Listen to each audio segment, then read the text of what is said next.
general elections to the Lok Sabha, phase 1. We'll do it in 7 phases, as was done last time. 7 phases. Phase 1 will start from 20th March notification, 5 days from now. And last date of withdrawal would be 30th March and date of poll would be 19th of April. Voting होगी और पूरी country में 4 जून को counting होगी. So phase 1 this will look like this. जो phase 1 का जो map है, नॉर्थ ईस्ट नीचे तमिलनाडु, राजस्थान, सेंटर में छत्तीसगढ़, मध्य प्रदेश और उत्तराखंड, और ऊपर में जम्मू कश्मीर की 1 parliamentary constituency. We'll be announcing schedule in 3 phases. First for the by-elections.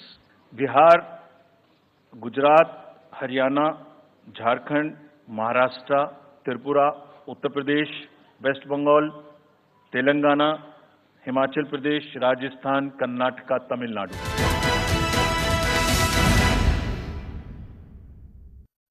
வணக்கம், இது கேள்வி களம். இன்றைய தேதிக்கு பெரிய முன்னுரை தேவையில்லை. ஒரு வரலாற்று முக்கியத்துவம் வாய்ந்த ஒரு தேர்தலுக்கான தேதி அறிவிக்கப்பட்டுவிட்டது. இன்றைய சூழலில் களத்தில் யார் முந்துகிறார்கள், களம் யாருக்கு சாதகமாக இருக்கிறது என்பதுதான் நம்முடைய விவாதம். நம்மோடு இந்த அமர்வில் திமுகவை சேர்ந்த செய்தி தொடர்பாளர் யாழினி, அரசியல் ஆய்வாளர் திரு ஜெகத் கெஸ்பர், விமர்சகர் திரு ரவீந்திரன் துரைசாமி, அஇஅதிமுகவினுடைய ஆதரவாளர் விமர்சகர் திரு ரவி குழந்தைவேலு, பாஜகவினுடைய புரட்சி கவிதாசன், இவர்களோடு தமிழ்நாடு இந்திய மார்க்சிஸ்ட் கம்யூனிஸ்ட் கட்சியினுடைய தமிழ் மாநில செயலாளர் திரு பாலகிருஷ்ணன் இருக்கிறார். அனைவருக்கும் வணக்கம். நான் தோழர் கேபி அவர்கள்ட்ட முதல் கேள்வியை கேட்டுடுறேன். முதற்கட்டம் அப்படின்றது தமிழ்நாட்டுக்கு அறிவிக்கப்பட்டிருக்கு. இன்னமும் 4 நாட்களில் வேட்புமனு தாக்கல் தொடங்கும். 33 நாளில் தேர்தலே நடந்து முடிந்துவிடும். ஒரு கண் மூடி கண் திறப்பதற்குள் தேர்தல் பரப்புரை முடிந்து கூட்டு வேட்பாளர்களை அறிவித்து எல்லாமே நடந்தேறிடும். முதல் கட்டத்தில் தமிழ்நாட்டுக்கு அறிவிச்சிருக்கிறத எப்படி பார்க்குறீங்க? போதுமான அளவுக்கு உங்களுக்கு தேர்தல் பரப்புரைக்கு பிரச்சாரத்திற்கெல்லாம் நேரம் இருக்கா?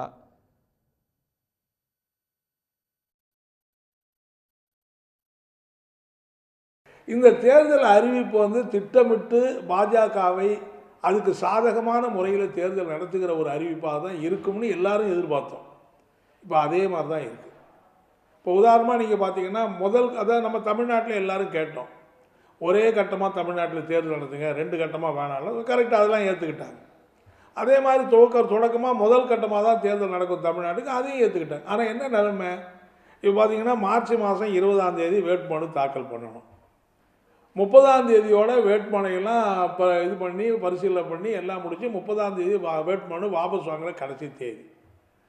அதுக்கப்புறம் வாக்குப்பதிவு என்றைக்குன்னா ஏப்ரல் மாதம் 19ஆம் தேதி. 19ஆம் தேதி வாக்குப்பதிவுன்னா 17ஆம் தேதி மாலையே பிரச்சாரம்லாம் முடிஞ்சிடும். அப்போ 30ஆம் தேதி வரைக்கும் வேட்புமனு வாபஸ்லாம் பெற்ற பிறகு தான் இறுதி வேட்பாளர் பட்டியல் அறிவிப்பாங்க. முறைப்படி என்னன்னா வாபஸ் வாங்க வேண்டிங்கன்னா வாபஸ் வாங்கின பிறகு தான் இறுதி வேட்பாளர் பட்டியல் அறிவித்ததிலிருந்து கரெக்டாக 16 நாள் 17 நாள் கூட இந்த தேர்தல் பரப்புரைக்கோ தேர்தலுக்கோ மற்றதுக்கோ இல்லை.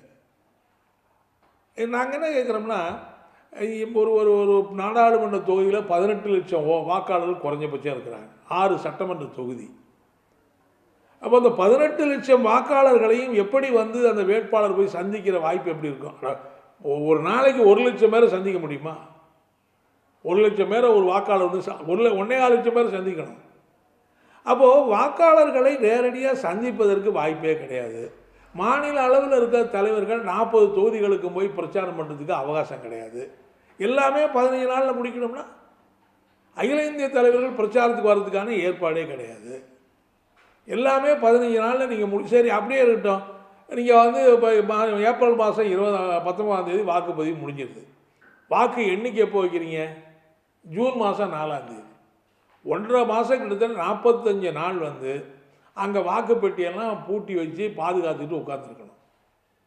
ஏன் இந்த இவ்வளோ பெரிய இது? நான் உண்மையிலே இப்போ சில பேர் சொல்லலாம், போன வாட்டியும் இது மாதிரி தானே ஏப்ரல் மாதம் 18ஆம் தேதி 19 தேர்தல் நடந்தது. இப்போ மட்டும் என்ன நாங்கள் என்ன சொல்கிறோம்னா, போன முறை 2019 தேர்தல் நடக்கிற போது மே மாதம் 10ஆம் தேதியே கவுண்டிங். மே மாதம் 10ஆம் தேதி 11ஆம் தேதி கவுண்டிங். ஆனால் இப்போ நீங்கள் ஜூன் மாதம் 4ஆம் தேதி தான் வச்சுருக்கீங்க.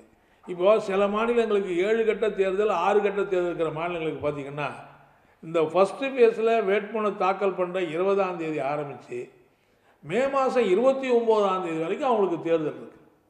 கிட்டத்தட்ட 2.5 மாதம் அவங்க தேர்தல் நடத்த முடியும். அப்போ அந்த மாநிலங்கள்லாம் மோடி வந்து ஊராக போய் வார்டாக ஓட்டு கேட்கறதுக்கு அவர் வாய்ப்பு இருக்குது. 2.5 மாதம் அவர் போக முடியும்ல. ஏன் தமிழ்நாட்டுக்கு மட்டும்? அப்போ என்னென்னா, தமிழ்நாடு கேரளா போன்ற மாநிலங்களில் பாஜக வெற்றி பெறுவதற்கு வாய்ப்பே இல்லாத சூழ்நிலையில் ஏற்கனவே தேர்தல் அறிவிப்பு வர்றதுக்கு முன்னாடி இப்படி தான் வரப்போகுதுன்னு தெரிஞ்சுக்கிட்டு முன்னாடியே அவர் தேர்தல் பிரச்சாரம்லாம் பண்ணிவிட்டு இனிமேல் அவர் தமிழ்நாட்டுக்கு வரணும். வந்தாலும் ஒன்றும் நடக்க போகிறதில்ல, அது வேறு விஷயம். எத்தனை தடவை வந்தாலும் ஒன்றும் நடக்க போகிறதில்ல, அது வேறு, எல்லாம் தெரிஞ்ச விஷயந்தான். அது ஒரு இடத்துல கூட பாஜக வெற்றி பெறுவதற்கு வாய்ப்பு இல்லை. டெபாசிட்டே கிடைச்சா பெரிய விஷயம். இப்போ நடத்துகிற போராட்டம்லாம் டெபாசிட்டுக்கு இப்போ நடத்துகிற போராட்டம் தான் தவிர வெற்றிக்கான போராட்டமே கிடையாது. எங்கே அவர் வெற்றி பெற போகிறாரு? அப்போது உங்களுடைய தேர்தல் பரப்புரை மற்றதையெல்லாம் மனசில் வைத்துக்கொண்டு அதுக்கு ஏற்ப வந்து திட்டமிடுவது தான் தேர்தல் ஆணையம்னா, அந்த தேர்தல் ஆணையம் ஒரு நடுநிலையான ஆணையமாக இருக்குது என்று எப்படி நம்ம சொல்ல முடியுங்கிறது தான் ஒரு மிகப்பெரிய சர்ச்சையை இன்றைக்கி உருவாக்கியிருக்காங்க. நாங்கள் என்ன சொல்கிறோம், இதனால் ஒன்றும் இந்திய தேர்தல் அதாவது ஏப்ரல் மாதம் 20ஆம் தேதி போலிங் நடத்துகிறத நீங்கள் 30ஆம் தேதின்னு போலிங் வச்சதுனால எந்த மாநிலத்தினுடைய தேர்தலும் பாதிக்கப்பட போகிறது கிடையாது. தமிழ்நாட்டில் ஒரே ஃபேஸு 20ஆம் தேதிக்கு பதிலாக 30ஆம் தேதி வச்சானு ஒரு 10 நாள் அவகாசம் கிடைக்கும்ல. ஏன் வைக்க மாட்டேங்கிறீங்க? இதுக்கு மற்ற தேர்தல் நீங்கள் என்ன வெளிநாட்டிலேருந்து இப்போ அங்கேருந்து பாதுகாப்பு வரப்போகுதா? ஒரே ஃபேஸ் தானே. அந்த 20ஆம் தேதி ஃபேஸை 30ஆம் தேதி வச்சுட்டு போங்களேன்.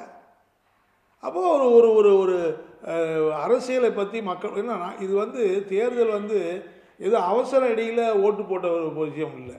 அந்த நாட்டினுடைய அரசியலை பற்றி தெரியணும், ஜனநாயகத்தை பற்றி தெரியணும், மக்களுக்கு அதை பற்றிலாம் ஒரு நல்ல புரிதல் ஏற்படணும். அந்த அடிப்படையில் வாக்கு பதிவு என்பது நடக்கும். ஒரு பெரிய அவர் சொல்கிறார், இந்தியா உலகத்திலேயே 98 கோடி மக்கள் இருக்கிற ஒரே பெரிய ஜனநாயக நாடு இதுதான். அவ்வளோ மக்களுக்கு ஜனநாயகத்தை புரிய வைக்கணும்னா நீங்கள் இந்த 10 நாளில் என்னத்தை புரிய வைப்பீங்க? 12 நாளில் என்னத்தை புரிய வைப்பீங்க?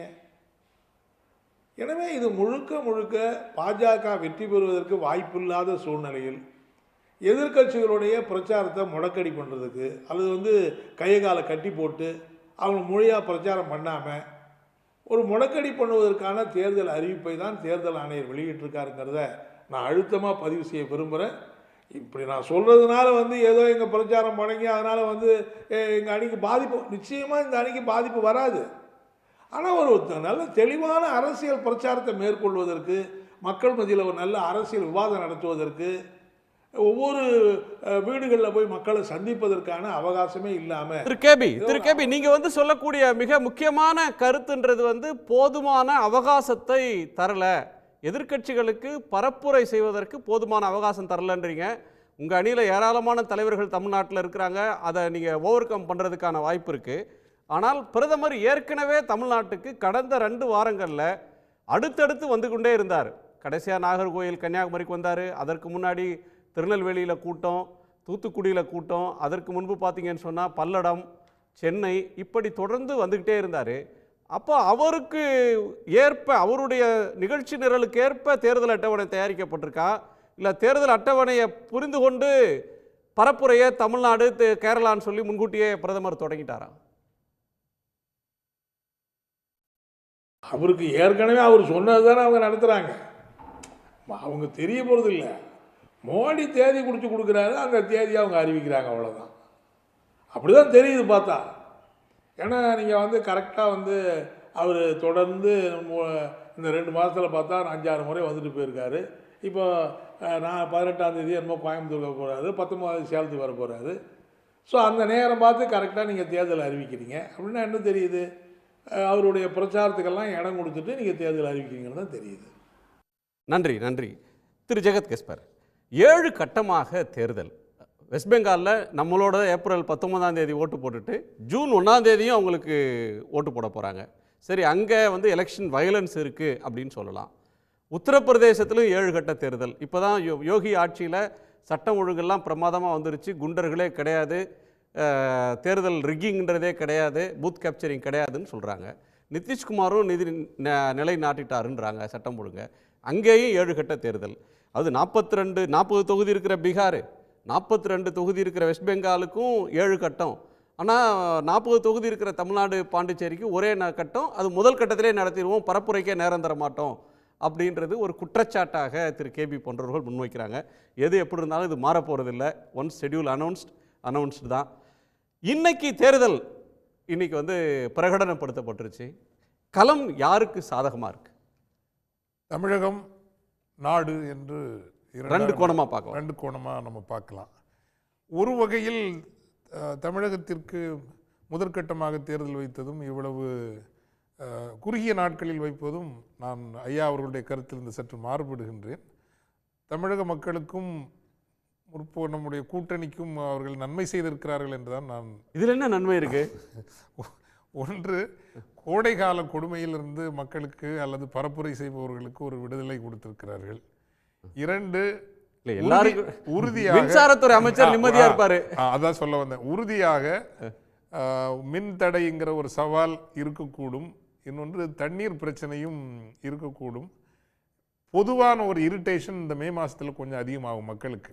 கோபம் பொதுவாக ஏன்னா அந்த வெயில் ஏற ஏற ஏதாவது சின்ன விஷயத்தை பார்த்தாலும் இரிட்டேஷன் அதிகமாகும். ஸோ இரிட்டேஷன் லெவல் கொஞ்சம் இது அந்த சைக்காலஜி இருக்குது, இல்லைன்னு சொல்லக்கூடாதுங்க. ஸோ எந்த வகையில் பார்த்தாலும் இது தெரிந்தோ தெரியாமலோ அவர்கள் திராவிட முன்னேற்ற கழக கூட்டணிக்கு நன்மை செய்திருக்கிறார்கள். பொதுவாகவே நமக்கு பொது தேர்தல்ன்றது மே மாதம் நடக்கிறதாவே இருக்கு. நீங்க சொல்றது பார்த்தா ஷெட்யூலை கொஞ்சம் பின்னாடி மழை காலத்தில் நடத்தினா நல்லதுன்ற கணக்கு வர்றீங்க. சரி, அந்த தேர்தல் அறிவிப்புன்றது கேபி அவர்கள் விமர்சிக்கிறது மாதிரி கெடுதல் இல்லைன்றீங்க. கெடுதல் ஒன்று இல்லை, உண்மையில் இது கூட்டணிக்கு ஒரு நல்ல விஷயம் தான். அவர் சொல்ற பாயிண்ட் கேம்பெயினுக்கு 2 வாரம் தான் இருக்கும். அந்த கருத்து ஒரு வேட்பாளர் போய் தொகுதி முழுக்க பார்த்துட்டு வர்றது. ஏன்னா ஒரு பரந்துபட்ட தொகுதி, 15 லட்சம் வாக்காளர்கள் சராசரியா இருப்பாங்க. எத்தனை பேரை பார்த்துட முடியும்? செயல் வீரர் கூட்டம் போடணும், கட்சிக்காரர்களை உசுப்பேத்தி களத்துக்கு அனுப்பணும், அதுக்கெல்லாமே ஸ்பேஸ் இருக்காது. கொள்கைகளை எடுத்துரைக்கவும் நாடளவில் இன்று பாரதிய ஜனதாவினுடைய அராஜக ஆட்சி மக்கள் மன்றத்திற்கு கொண்டு செல்வதற்குமான வாய்ப்பு என்பது மட்டுப்படுத்தப்படுகிறது. அதில் ஒன்றும் ஐயமில்லை. தமிழகத்தை பொறுத்தவரையில் இது மும்முனை போட்டி என்பது எளிதாக திராவிட முன்னேற்ற கழக கூட்டணி வெற்றி பெறக்கூடிய ஒரு தேர்தல். ஒருவேளை பாஜகவும் அண்ணா திராவிட முன்னேற்ற கழக அணியும் இணைந்து நின்று தேர்தலை சந்தித்திருந்தால் அந்த கணக்கு வேறுபட்டதாக இருந்தது. இன்னைக்கு தேதிக்கு அதுக்கு வாய்ப்பே இல்லை. இன்னைக்கு தேதிக்கு அது வாய்ப்பு இல்லை. இரண்டாவது, என்னதான் இங்கு இருக்கக்கூடிய வெகுஜன ஊடகங்கள் அண்ணா திராவிட முன்னேற்ற கழகத்தினுடைய வாக்கு எல்லாம் சிதைந்து விட்டது என்று ஒரு பிம்பத்தை கட்டமைக்க முயன்றாலும் அந்த கட்சி நல்லா தான் இருக்குது. கட்சியினுடைய அடிப்படை கட்டமைப்பு என்பது உறுதியாகத்தான் இருக்கிறது. அதிகபட்சம் அவர்கள் ஒரு 2 அல்லது 3% ஓட்டு தான் அவங்களுக்கு குறையுமே தவிர அவர்களுக்கென்று இருக்கக்கூடிய அந்த பாரம்பரியமான ஏடிஎம்கே ஓட் பேங்க்ல பெரிய சேதாரம் இல்லை. சேதாரம் ஊடகங்கள் பூதி பெரிது பண்ணி காட்டுறது மாதிரி உறுதியா இல்லவே இல்லை. யாழ்னியே மறுக்கிறாங்களே, இல்லவே இல்லை. அதே போல பாரதிய ஜனதாவுக்கு அப்படி அதிபயங்கர ஏர்முகம் வந்து விட்டது என்று சொல்லுகின்ற அந்த காட்சியை உருவாக்குறாங்கல்ல. ஒரு சில தொகுதிகளில், இப்போ கன்னியாகுமரி தொகுதியாக இருக்கலாம், தென்காசி தொகுதியாக இருக்கலாம், வடமேற்கு மண்டலத்தில் ஒரு சில தொகுதிகளில் வாக்கு சதவீதம் அவர்களுக்கு அதிகரிக்கும். ஓவரால் பெர்சன்டேஜ் இப்போ கமல் போன்ற ஒரு ஆள் களத்தில் இல்லாதனால் நடுநிலை வாக்குகளை திரட்டுவதற்கு உண்மையிலேயே நம்பகமான யாரும் இல்லாத காரணத்தினால் பாஜகவுக்கு கொஞ்சம் ஓட்டு அதிகமாகும். மற்றபடி தேர்தலை வெல்லப்போவது என்பது திராவிட முன்னேற்ற கழக கூட்டணி தான். நாடளவில் பார்க்கின்ற பொழுது இது ஒரு சிக்கலான தேர்தலாக இல்லை. உத்தரப்பிரதேசத்தில் 7 கட்டம் அப்படின்னா 80 தொகுதியிலையும் அவகாசம் எடுத்துக்கொண்டு ஏறத்தாழ 2 மாதம் பிரதமர் விரும்புகிற நேரத்திலெல்லாம் போய் பிரச்சாரம் பண்ணலாம் அப்படின்ற ஒரு கேப் அவங்களுக்கு கொடுக்குறாங்க.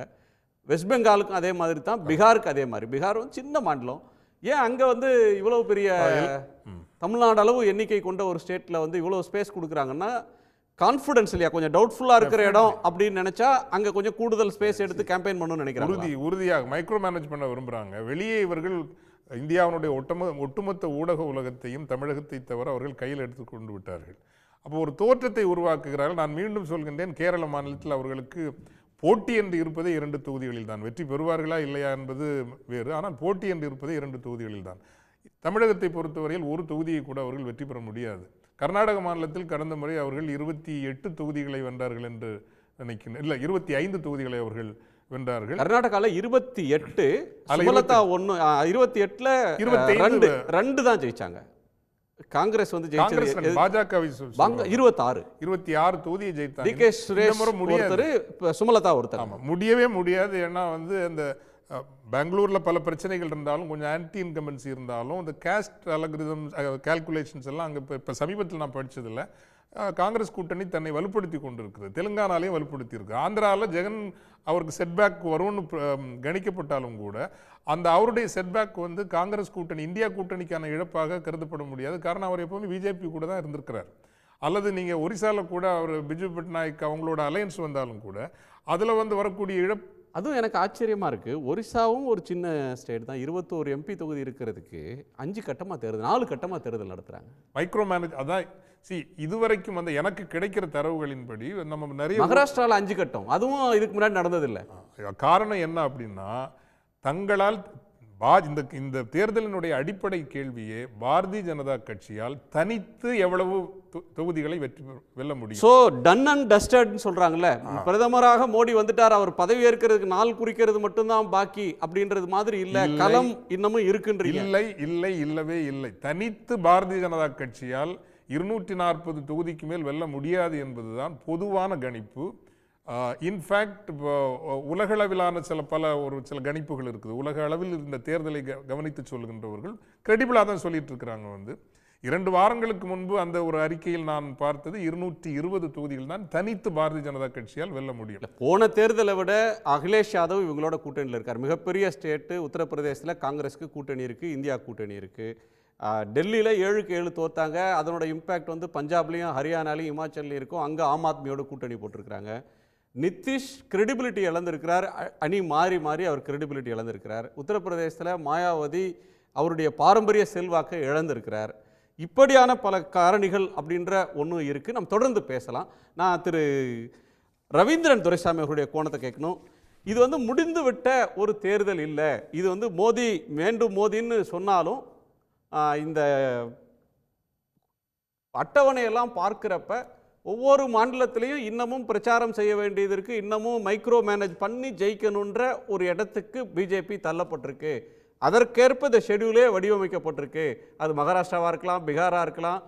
இந்த மாதிரியான சூழலில் தமிழ்நாடு அப்படின்ற ஒன்றில் மும்முனை போட்டி டிஎம்கேக்கு அட்வான்டேஜ்ன்ற ஒரு கோணத்தை ஃபாதர் சொல்கிறாரு. மற்ற இடங்களில் வேறு பிரச்சனைகளும் இருக்குது. பிஜேபி அந்த மேஜிக் நம்பர்ஸை தொடர்றது அவ்வளோ எளிதில்லை அப்படின்ற ஒரு கோணத்தை சொல்கிறார். இன்னைய உங்களுடைய கணிப்பு என்ன சார்? ஃபாதர் கருத்தை தமிழ்நாட்டிலையும் மறுக்கிறேன், ஆல் இண்டியாவிலையும் மறுக்கிறேன். ஆல் இண்டியாவில் மோடிக்கு போட்டியே இல்லை. Modi leader above the party. 2014 சரி, 2019 சரி. குறிப்பாக 2019க்கு முன்னே கர்நாடகாவில் பாஜக 36% வாக்கு தான் எடுத்திருந்தது. பட் மோடி லீடர்ஷிப் 51% போச்சு. உபியில் மோடி லீடர்ஷிப் கட்சியோட ஸ்ட்ரக்சர் ஓட்டோட 10% அதிகம் போச்சு. இதே மாதிரி எல்லா மாநிலங்கள்லேயும் பாஜக விட மோடி லீடர்ஷிப் வந்து சாதிச்சிருக்கு. இது டேட்டாவோட கூடியது. அதே வேளையில் ஃபாதருக்கு சொல்லக்கூடிய அந்த எடப்பாடி பழனிசாமி இந்தியாவிலே மோடியோட பெரிய சாதனை பண்ணி அவர் லீடர்ஷிப்புக்கு 10% வாக்குகள் தமிழ் மண்ணில், அதுவும் தேமுதிக இல்லாமல் இந்தியாவிலே சாதித்த ஒரு பெரிய தலைவராக எடப்பாடி பழனிசாமி நிற்கிறார். ஆனால் அது வந்து சட்டமன்ற தேர்தல், இது மக்களவை. நீங்க எள்ளி நகையாடுறீங்க. நீங்க வந்து அதிமுகன்ற கட்சியையும் எடப்பாடி பழனிசாமி அவர்களையும் மிக குறைவா நீங்க மதிப்பிடுறீங்கன்னு நினைக்கிறேன். இன்னைக்கு வரையில அதிமுகவில் ஒரு மந்திரி, ஒரு எம்எல்ஏ, ஒரு எம்பி இன்னொரு கட்சிக்கு போகல. ஆளுங்கட்சியான திமுகவுக்கும் போகல. ஆட்சி மாறிய பிறகு பிஜேபி பக்கமும் சாயல. அந்த கட்சி இன்டாக்டா இருக்கு. கூட்டணி அமைந்தாலும் அமையலைனாலும் அவர்களுக்கென்று இருக்கிற ஒரு ஓட்டு இருக்கு. திமுக அதிருப்தி ஓட்டு அவங்களுக்கு போகாதா? பிஜேபி விட்டுட்டு வந்ததுனால ஒரு நல்லெண்ணம் அவங்களுக்கு கூடாதா? கம்ப்ளீட்டாக அது வந்து வாஷ் அவுட் ஆகும் அப்படின்னு எப்படி சார் சொல்கிறீங்க? 1% வாக்கு பலம் கொண்ட ஒரு கட்சி கூட, அதிமுக கூட பலம் நிரூபிக்கிறதுக்கு முன்னாடி போக மாட்டாங்கங்கிறத நான் ஓபிஎஸ் அவர் நீக்கின பிறகு இது நியாயத்துக்கு புறம்பான செயல், அபகரிக்கும் முயற்சின்னு நான் சொல்லிட்டு இருக்கிறது தான் இன்னைக்கு நடக்குது. அடுத்தபடியா நாம் தமிழர் ஓபிஎஸ் களத்திலே இல்லை சார். ஓபிஎஸ் தாமரை சின்னத்தில் நிற்கிறதுக்கு கூச்சப்பட்டுக்கிட்டு தார்மீக ஆதரவை பிஜேபி கொடுத்துட்டு அது களத்தில் வந்து மல்யுத்தத்தில் வந்து மல்யுத்த வீரர்கள் சண்டை போட்டுட்டு இருக்கிற நேரத்தில் ஒரு பார்வையாளர் கேலரியில் இருந்துட்டு பார்க்கிற ஒரு நபராக இன்னைக்கு மாறிட்டார் சார். அவரை வச்சு நீங்கள் எப்படி சொல்கிறீங்க? அவர் நீக்கினது பிறகு 1% கட்சி கூட கூட்டணிக்கு வந்திருக்குதா? நான் சொல்றது வெளிப்படையான ஒரு உண்மை தானே. இதை யார் மறுத்துற முடியும்? நீங்கள் வந்தீங்கன்னா ஃபேக்டோட தான் மறுக்க முடியும். என்ன ஃபேக்ட் இருக்குது? பாமகவும் தேமுதிகவும் பேசிட்டு இருக்கிறாங்க. ஒவ்வொரு எலெக்ஷனும் ஒவ்வொரு சினரியோவை பிரசன்ட் பண்ணும் சார். ஒரு தேர்தல் முடிவு இன்னொரு தேர்தல் முடிவுக்கு அச்சாரமோ அல்லது அந்த தேர்தல் முடிவு மாதிரியே ரெப்ளிகாவா இருக்கும். மோசமாட்டும் போகலாம். வெற்றி பெற்ற மோடி மிகப்பெரிய வெற்றியும் பெறலாம். எடப்பாடி டவுன் ஆகி தோத்துட்டு இருக்கிறவர் ரொம்ப கீழே போகலாம். உங்க வார்த்தையை நான் அக்செப்ட் பண்றேன். அது ஒருத்தருக்கு மட்டும் சாதகமாக அந்த ஸ்டேட்மெண்ட் எடுக்க முடியாது. வெற்றி பெற்றவர் மேலும் பெரிய வெற்றி பெறலாம், தோல்வி அடைந்தவர் படுதோல்வியை நோக்கி போகலாம். உங்க ஸ்டேட்மெண்ட் கரெக்ட் தான். இங்கே பொறுத்தளவில் எடப்பாடி பழனிசாமி கூட இன்னைக்கு கூட்டணி வைக்கிறதுக்கு யாரும் இல்லைங்கிறதா 100க்கு 100 உண்மையான ஒரு விஷயம். அடுத்தபடியா எதிர்க்கட்சியாக இருக்கும்போது மேக்சிமம் என்ன அட்வான்டேஜ் எடுத்துக்க முடியும், என்ன பார்கெயின் பண்ண முடியும் அப்படின்னு கூட வரக்கூடிய கட்சிகள் முயற்சி பண்றதை பார்க்கிறோம். பிஜேபி கூட்டணியில நகையும் சதையுமா இருந்து பிஜேபியோட அதிகமா பிஜேபியை சப்போர்ட் பண்ண டாக்டர் கிருஷ்ணசாமி இன்னைக்கு எடப்பாடிட்ட போய் நிற்கிறாரு. எஸ்டிபிஐ ஒரு வலுவான அடித்தளம் கீழே இருக்கக்கூடிய ஒரு கட்சி, அவங்களோட இருக்கிறாங்க. எந்த பிளஸுமே இல்லை அப்படின்னு எப்படி சொல்ல முடியும்? ஏடிஎம்கேவை விட்டு போன ஓட்டு திரும்ப வந்துருச்சு அப்படின்னு செல்லூர் ராஜுலாம் சொல்றாரு. அது கிளைம், நான் சொல்றது ஃபேக்ட். 1% நீங்க சொல்றது கிளைம் தான். இந்த தேர்தல் முடிவு வந்தா தானே சார் தெரியும். இது நீங்க தேர்தல் முடிவு வந்தா தான் ஃபேக்ட். அது சரி. அது ஃபாதர் நான் டிஃபர் ஆகிறேன். இந்துத்துவால பாதிக்கப்படும் அதிமுக, ஓபிஎஸ் நீக்கினதால பாதிக்கப்படும் அதிமுக, தமிழ் தேசியத்தால 2 முறை பாதிக்கப்பட்ட கட்சி 3வது முறையும் பாதிக்கப்படும். பிறமொழியாளர்கள் திமுகவில் கன்சால்டேட் ஆகிறதால பாதிக்கப்படும். இந்த 4 ஆங்கிளில் அதிமுக பாதிக்கப்படுன்னு ஃபாதர் ஜெகத் கஸ்பார் எங்க மாவட்டத்தை சேர்ந்தவர். சரி, தமிழ்நாட்டுக்குள்ள வர மாட்டீங்க. தமிழ்நாட்டில் நீங்க எடப்பாடியோட நிக்கிறீங்க. சரி, எடப்பாடியை விட பிஜேபி ஓட்டு வாங்கிருமா? எடப்பாடி நீங்க குறைச்சு மதிப்பிடுறீங்க, அதிமுக குறைச்சு மதிப்பிடுறீங்க. பிஜேபியோட சேர்ந்து இருக்கிறவங்க யாரு? சரத்குமாரால அந்த கட்சிக்கு என்ன பலன்? ஜிகே வாசனால அந்த கட்சிக்கு எவ்வளவு ஓட்டு விழுதுற போது? ஜான் பாண்டியன் கடைசியா ப்ரூவ் பண்ண ஸ்ட்ரெங்த் என்ன? ஏசி சண்முகம் அதிமுக சின்னத்துல நின்னு தான் அந்த ஓட்டை பெற்றார். நீங்க ராஜகுமாரன் காமெடி மாதிரி அவரால் அவ்வளவு தூரத்துக்கு கொடுக்க முடியுமா? அந்த ராஜகுமாரன் காமெடி மாதிரி அந்த ஏசி சண்முகமே, அந்த ஜிகே வாசனே எடப்பாடியை ஏத்துக்காம பாஜகவை ஏத்துக்கிறாங்களே. ரெட்டையில போட்டிக்கிட்ட 2 பேர் கூட இன்னைக்கு எடப்பாடி கூட போகாம பாஜக கூட போறாங்கன்னா 3வது முறையும் மோடி வருவாருங்கிற அந்த நம்பிக்கையில தான் போறாங்க. நான் எங்க பெரிய ஸ்ட்ரக்சர்டு பலம் அதெல்லாம் பாஜகவுக்கு தமிழ்நாட்டுல ஒண்ணு இல்லைன்னு தெரியும். தமிழ்நாட்டுல டெவலப் ஆகும். டெல்லியில ஒரு பலன் கிடைச்சிராதான் போறாங்கன்றீங்களா? எஸ், டெல்லியில பலன் கிடைச்சிருங்கனால போறாங்க. தமிழ்நாட்டிலையும் பொன்னார் தமிழிசை, இலகணேசன், சிபி ராதாகிருஷ்ணன் இவங்களை விட பவர்ஃபுல் லீடரா அண்ணாமலை கண்டிப்பா நிரூபிப்பாரு. அதனால நீங்க டால் கிளைம் பண்ண வரல பாஜகவுக்காக. டெவலப் ஆகுங்கிறத எம்பியா நின்னு ஜெயிச்சவரு, மாஸ்டர் மாதன் ஜெயிச்சவர், ரங்கராஜன் குமார் அவங்களும் எம்பியில் நின்று ஜெயிச்சவர், பொன் ராதாகிருஷ்ணன் 2 முறை ஜெயிச்சவர். அவங்கெல்லாம் 4 எம்பிக்களை தமிழ்நாடு பார்த்துருக்கு பிஜேபி. அது 98 99லேயே. இப்போ பேசுகிற பலருக்கும் முன்பே பிஜேபிக்கு ஒரு ரூட்ஸ் இருந்தது, எம்பிக்கள் ரெப்ரசன்டேட்டிவ்ஸ் இருந்தாங்கன்றதை மறந்துட்டு இன்னைக்கு இருக்கிற அரசியல் ஆய்வாளர்களோ அல்லது பொதுவானவங்களோ பேசுறாங்க. இல்லையா? என்ன ஜெயிக்க முடியும்? நான் மறுக்கலையா? 98ல் எங்கள் பிரதமர் வாஜ்பாய், உங்கள் பிரதமர் யாருன்னு கேட்டு பாஜக தான் அதிமுக ஆக்சிஷனே கொடுத்தது. ஜெயலலிதா தோல்வி அடையில இருந்த போது வெற்றியை அவங்களுக்கு கிடைக்கிற காரணம் 98 எலெக்ஷன் தான். அதுக்கு பிறகு கலைஞரும் 99ல் அதே வெற்றியை பெற்றாருங்கிறதும் வரலாறு. பட் நான் சொல்ல விஷயம் என்ன பெற போறாங்க? அந்த காலகட்டத்தில் உள்ள பாஜக தலைவர்களை விட அண்ணாமலை சாதிப்பார், பொன்னார் தமிழிசையை விட சாதிப்பார். சாதனைனா என்ன சார்? பொன் ராதாகிருஷ்ணன் ஜெயிச்சிருக்கிறாரு, சிபி ராதாகிருஷ்ணன் 2-3 முறை ஜெயிச்சிருக்கிறாரு, மாஸ்டர் மாதன் ஜெயிச்சிருக்கிறாரு, ரங்கராஜன் குமாரமங்கலம் ஜெயிச்சிருக்கிறாரு. இவங்கள மாதிரி யாரா அவர் ஜெயிச்சிருவாரா? எந்த தமிழ்நாட்டில் ஒரு தொகுதியில் நின்று இவ்வளவு கூட்டணி சேர்ந்துருக்குல்ல சார், மோடிக்கு இவ்வளவு பெருமை இருக்குன்னு சொல்றீங்களா?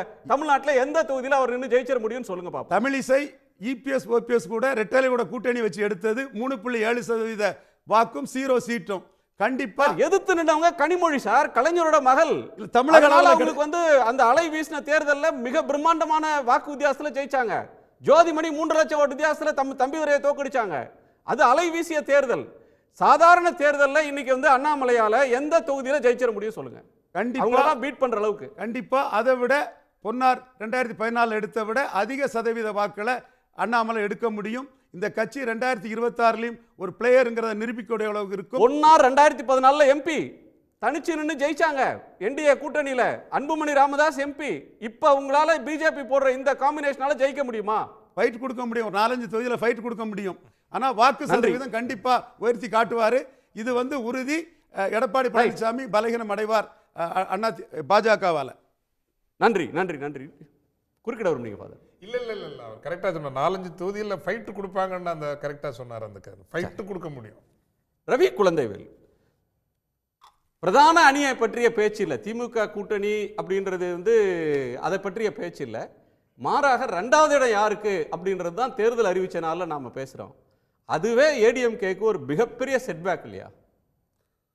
அப்படி கிடையாது. இப்போ ரவீந்திரன் துரைசாமி பேசும்பொழுது என்ன அடிப்படையில் பேசுகிறாருன்னு எனக்கு புரியல. என்ன அடிப்படையில் எடப்பாடி இவ்வளோ தான் வாக்கு வாங்குவார், இவர் அவ்வளோதான் வாக்கு வாங்குவார், ஓட்டு போடுறதுக்கு முன்னாலே இவரே ஓட்டெடுப்பு நடத்தி முடித்த மாதிரியே பேசிகிட்டு இருக்காரு. ஏதாவது ஒரு கணிக்கிறது, எதை வச்சு கணிக்கிறது அப்படிங்கிற கடந்த கால வரலாறுகளை பார்க்கணும், கட்சி இருக்கிற நிலையை பார்க்கணும். இவர் ஓபிஎஸ் வெளியே போயிட்டால் கட்சியை காணாமல் போயிடும்னு பேசுகிறாரு. உன்னை டிடிவி தினகரன் போனால் வெளியே போயிடும், காணாமல் போயிடும். அப்புறம் சசிகலா போனால் காணாமல் போயிடும். அது எல்லாத்தையும் ஓவர் கம் பண்ணி எல்லா கட்சி எவ்வளோ ஸ்ட்ராங்காக நிற்குதுங்கிறத எல்லா இடத்துலையும் ப்ரூவ் பண்ணிகிட்டு இருக்கோம். இவர் என்ன தனிப்பட்ட விருப்பு வச்சு பேசுகிறாரா, இல்லை மொத்தமாக ஒரு தனிப்பட்ட விருப்பம் இருக்குல்ல? அவர் பேசுறது அவர் கருத்து மட்டும் இல்ல, தமிழ்நாட்டில் நிறைய பேர் அந்த கருத்துக்களை பேசுறாங்க. அது அதிமுக பலவீனம் அடைந்து விட்டது, ஒன்றா இருக்கும் போதே அவங்க ஜெயிக்கல, இப்ப பிரிந்து நிக்கிறாங்க, பிளவுபட்டு இருக்கின்ற ஒரு கருத்தை சொல்றாங்க. சரி, ரைட். அவ்வளோலாம் கரெக்டாக பேசுகிறவர் ஏன் திமுகவோட நிலையை பற்றி ஏன் பேச மாட்டேங்கிறார்? இன்னைக்கு ட்ரக் மாஃபியா கழகம்ங்கிற அளவுக்கு திமுகவுக்கு ஒரு மிகப்பெரிய கெட்ட பேர் வந்திருக்கு. சட்டம் ஒழுங்கு சீர்கேடு இருக்கு, விலைவாசி உயர்வு இருக்கு, எல்லா பிரச்சனையும் இருக்கு. இதை எப்படி திமுக சந்திக்க போகிறது, எப்படி பிரச்சனைகளை எதிர்கொள்ள போகிறது? தேர்தல் வருகிற நெருக்கத்தில் இவ்வளவு பெரிய குற்றச்சாட்டு வந்திருக்கு. இந்த குற்றச்சாட்டை சுமந்து கொண்டு எப்படி வெற்றியை நோக்கி போக முடியும் அப்படிங்கிறத அது ஒன்று.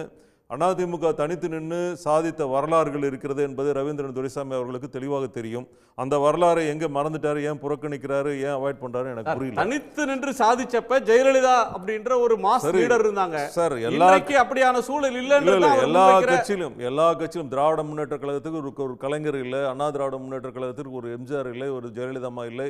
அப்படிங்கிறது ஒவ்வொரு காலகட்டத்தில் நடந்திருக்கு. அது இயற்கை.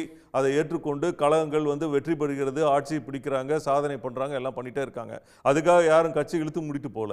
அதனால புதிய தலைவர்கள் ஒருத்தர் வர்றாங்க, ஸ்டாலினை நீங்க ஏத்துக்கிறீங்கும் போது ஜெயலலிதா அம்மாவுக்கு அடுத்தது எடப்பாடி ஏத்துக்கிறாங்கிறது ப்ரூவ் ஆயிருக்கு. 4 வருஷம் ஆட்சி பண்ணியிருக்காரு, சிறப்பான சாதனைகளை பண்ணி அவர் என்ன பர்சன்டேஜ் ஓட்டு வாங்கணுமோ வாங்கியிருக்காரு. அதுக்காக அநியாயமாக வாயில் இப்படி இல்லாமல் பேசுறது, 10% வாங்குவோம், 70% வாங்க, 30. சரி, ஒருவேளை நாங்கள் மொத்தமே ஸ்வீப் பண்ணி கொண்டு போயிட்டீங்கன்னா நீங்கள் என்ன பண்ணுறீங்க? இனிமேல் டிபேட்லாம் நீங்கள் கலந்துக்க மாட்டீங்களா? ஒரு கருத்து கணிப்பு சொல்ல மாட்டீங்களா? இல்லை, நான் என்ன சொல்கிறேன், சார், ஒரு மதிப்பிடுவது ஒரு தரமாக மதிப்பிட வேண்டும். அதற்காக ஒரு டிடிவி தினகரனையோ இல்லை ஓபிஎஸ்சியோ மதிப்பிடுற அளவுக்கு நீங்கள் பேசிட்டு இருந்தீங்கன்னா என்ன நியாயம் இருக்கு? நியாயமே கிடையாது. நான் என்ன சொல்றேன், மிகப்பெரிய ஒரு வெற்றியை எந்த கூட்டணி வருகிறதோ வரவில்லையோ அதை பத்திலாம் கவலைப்படவில்லை. அவர் சொல்றது ஒரு ஃபேக்ட் தானே சார். பிஜேபி லெட்டர் பேட் கட்சி கூட இல்ல ஃபேக்ட்டுக்கு பர்சன்டேஜ் சொல்றது ஒரு மனசாட்சி இல்லாம பேசினா எப்படி ஏத்துக்க முடியும் சொல்லுங்க? நீங்க சொல்ற கருத்துக்களை ஏத்துக்கணும்னா அது ஏத்துக்கிற அளவுக்கு ஒரு 1%, 2%, 0.5% டிஃபரன்ஸ்ல இருந்தா சொல்லலாம். ஒட்டுமொத்தமா ஒண்ணுமே இல்லாத மாதிரி பேசினாங்கன்னா சரி ரைட், நாளைக்கு வரப்போற நடக்க போற விஷயங்கள் உங்களுக்கு சரித்திரத்தில் நாங்கள் யார் என்பதை நிரூபிப்பதற்கு எங்களுக்கு 50 வருடத்துக்கு மேற்பட்ட ஒரு சரித்திரம் இருக்கிறது. அந்த சரித்திரத்தை வச்சுக்கிட்டு தான் நாங்கள் ஃபேஸ் பண்ணிட்டு இருக்கிறோம். எவ்வளவு வருஷம் ஆட்சியில் இருந்திருக்கோம், எவ்வளவு சாதனைகள் பண்ணியிருக்கோங்கிறது யாரும் ஒளிச்சு வைக்க முடியாது, மூடி வைக்க முடியாது. அதெல்லாம் இருக்கும் பொழுது ஒரு கூட்டணி வருதா வரலையாங்கிறத பற்றி கவலைப்படாமல் ஒரு கட்சி தேர்தலை சந்திக்க தயாராக இருக்குது அப்படின்னு சொல்லும் பொழுது அது பெருமையோடு பார்க்கணுமே தவிர பரிதாபமாக பார்க்கறதுக்கோ இல்லை இது பண்ணுறதுக்கோ அவசியமே கிடையாது. ரவீந்திரன் துரைசாமி, அதிமுக 50 ஆண்டு கால பாரம்பரியம் இருக்கிற கட்சி, தமிழ்நாட்டை அதிக காலம் ஆட்சி செய்த ஒரு கட்சி. ஒரு கட்சிக்கு அதோட ஓட்டு தான் பெரிய பேஸ். ரெட்டை இலைன்றது ஒரு முக்கியமான ஒரு மந்திரம் அவங்கள பொறுத்த வரையிலும்.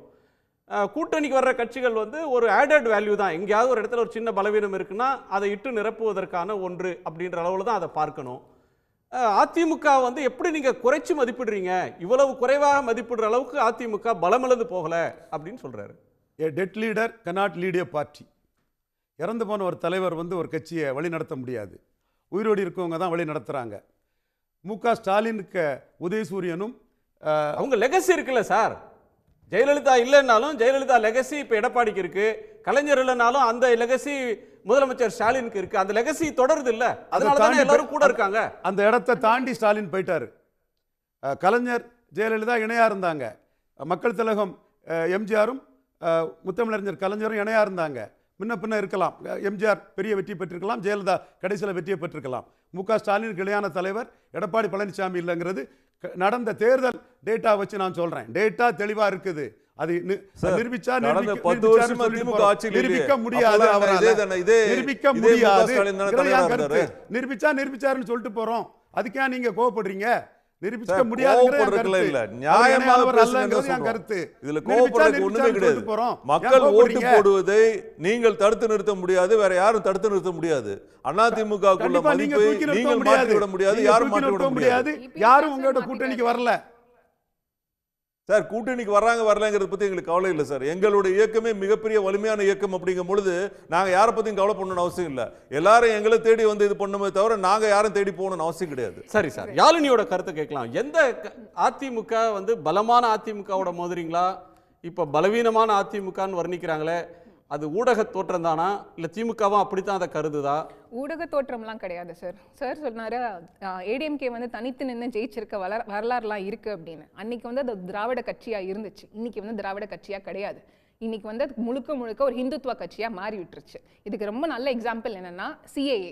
இன்னைக்கு வந்து பழனிசாமி அவர்கள் வந்து இபிஎஸ் வந்து பேசுறாரு சிஏஏ தப்பு அப்படின்னு. ஆனா பார்லிமெண்ட்ல பாஸ் பண்ணப்ப அதுக்கு வந்து ஓட்டு போட்டது அவங்க இல்ல. அதிமுக வந்து கூட்டணி தர்மத்துக்காக பிஎம்கே டாக்டர் ராமதாஸ் கூட ஒரு கருத்தை சொன்னாரு.